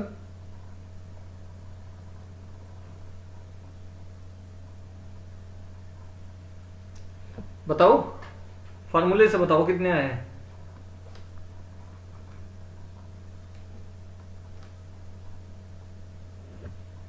मेरे पास कैलकुलेटर नहीं है, आप निकाल लो ना इसको, कितने आए, जो भी आई है, ऐसे जो भी आई है ये फाइंड आउट कर लो। अब यहाँ पुट कर दोगे ये वाली वैल्यू टी मैक्सिमम की, सिग्मा परमिसिबल कितनी मानोगे, जो मैक्सिमम स्ट्रेंथ दी हुई है कितनी दी हुई है क्रशिंग की, क्योंकि आप की वैल्यू क्या होती है, sigma crushing maximum less than equal to permissible, ये होती है। मैंने इसके इक्वल मान लिया, क्या प्रॉब्लम होगी, जो क्रशिंग स्ट्रेंथ है वही वैल्यू इसमें रख दी तो क्या दिक्कत होगी, मैं इसके इक्वल मान के चल रहा हूँ। वैसे अगर फैक्टर ऑफ सेफ्टी दिया होता तो फैक्टर ऑफ सेफ्टी से निकालता मैं, ठीक है। इसलिए सिग्मा परमिसिबल को सिग्मा सी मैक्सिमम की वैल्यू ले रहा हूँ 65। एल की वैल्यू निकालनी है, डी की वैल्यू 50 दी हुई है, थिकनेस कितनी दी हुई है, कितनी है हमारी थिकनेस 8.33, ये आपकी थिकनेस होगी, ठीक है। अब देखो सबकी वैल्यू पुट कर दोगे, टी मैक्सिमम की वैल्यू पुट कर दोगे, इसमें एल की वैल्यू आ जाएगी आपकी, सेम बुक में जो दे रखी है 135.38 मिलीमीटर, इसको आप कितना लिख सकते हो, 140 mm। 140 लिख दो या 136 लिख दो, कोई प्रॉब्लम नहीं, क्योंकि आपको थोड़ी पता, ये तो इन्होंने स्टैंडर्ड है, बुक में तो स्टैंडर्ड फॉलो कर रखा है, आपको क्या पता इतनी लेंथ की मिलती है, कितने की मिलती है, आप इसको राउंड ऑफ करके 136 कर सकते हो। समझ में आ रहा है कैसे आपको न्यूमेरिकल करना है। अब आपने लेंथ देखी है 136 और एक में कितनी आई है लेंथ 61। तो इसमें से हमेशा याद रखना है फार्मूला, लेंथ हमेशा किसकी लेंगे, ज्यादा लार्जर लेंगे लेंथ हमेशा। लार्जर कौन सी होगी, क्रशिंग की वजह से है, जो क्रशिंग लेंथ है वो हमारा आंसर वो ज्यादा है, क्रशिंग लेंथ है वो ज्यादा है शेयरिंग लेंथ से, है ना, समझ रहे हो ना बात। तो आंसर क्या होगा, 136 हो गया।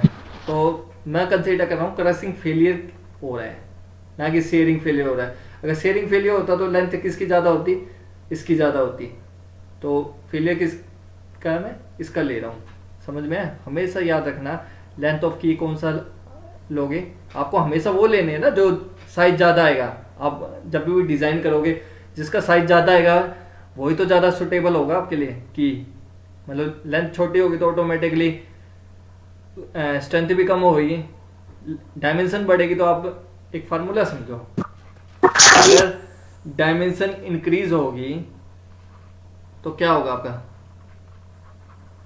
स्ट्रेंथ भी इंक्रीज होगी नहीं होगी। अगर डायमेंशन लेस होगी तो स्ट्रेंथ भी डिक्रीज होगी।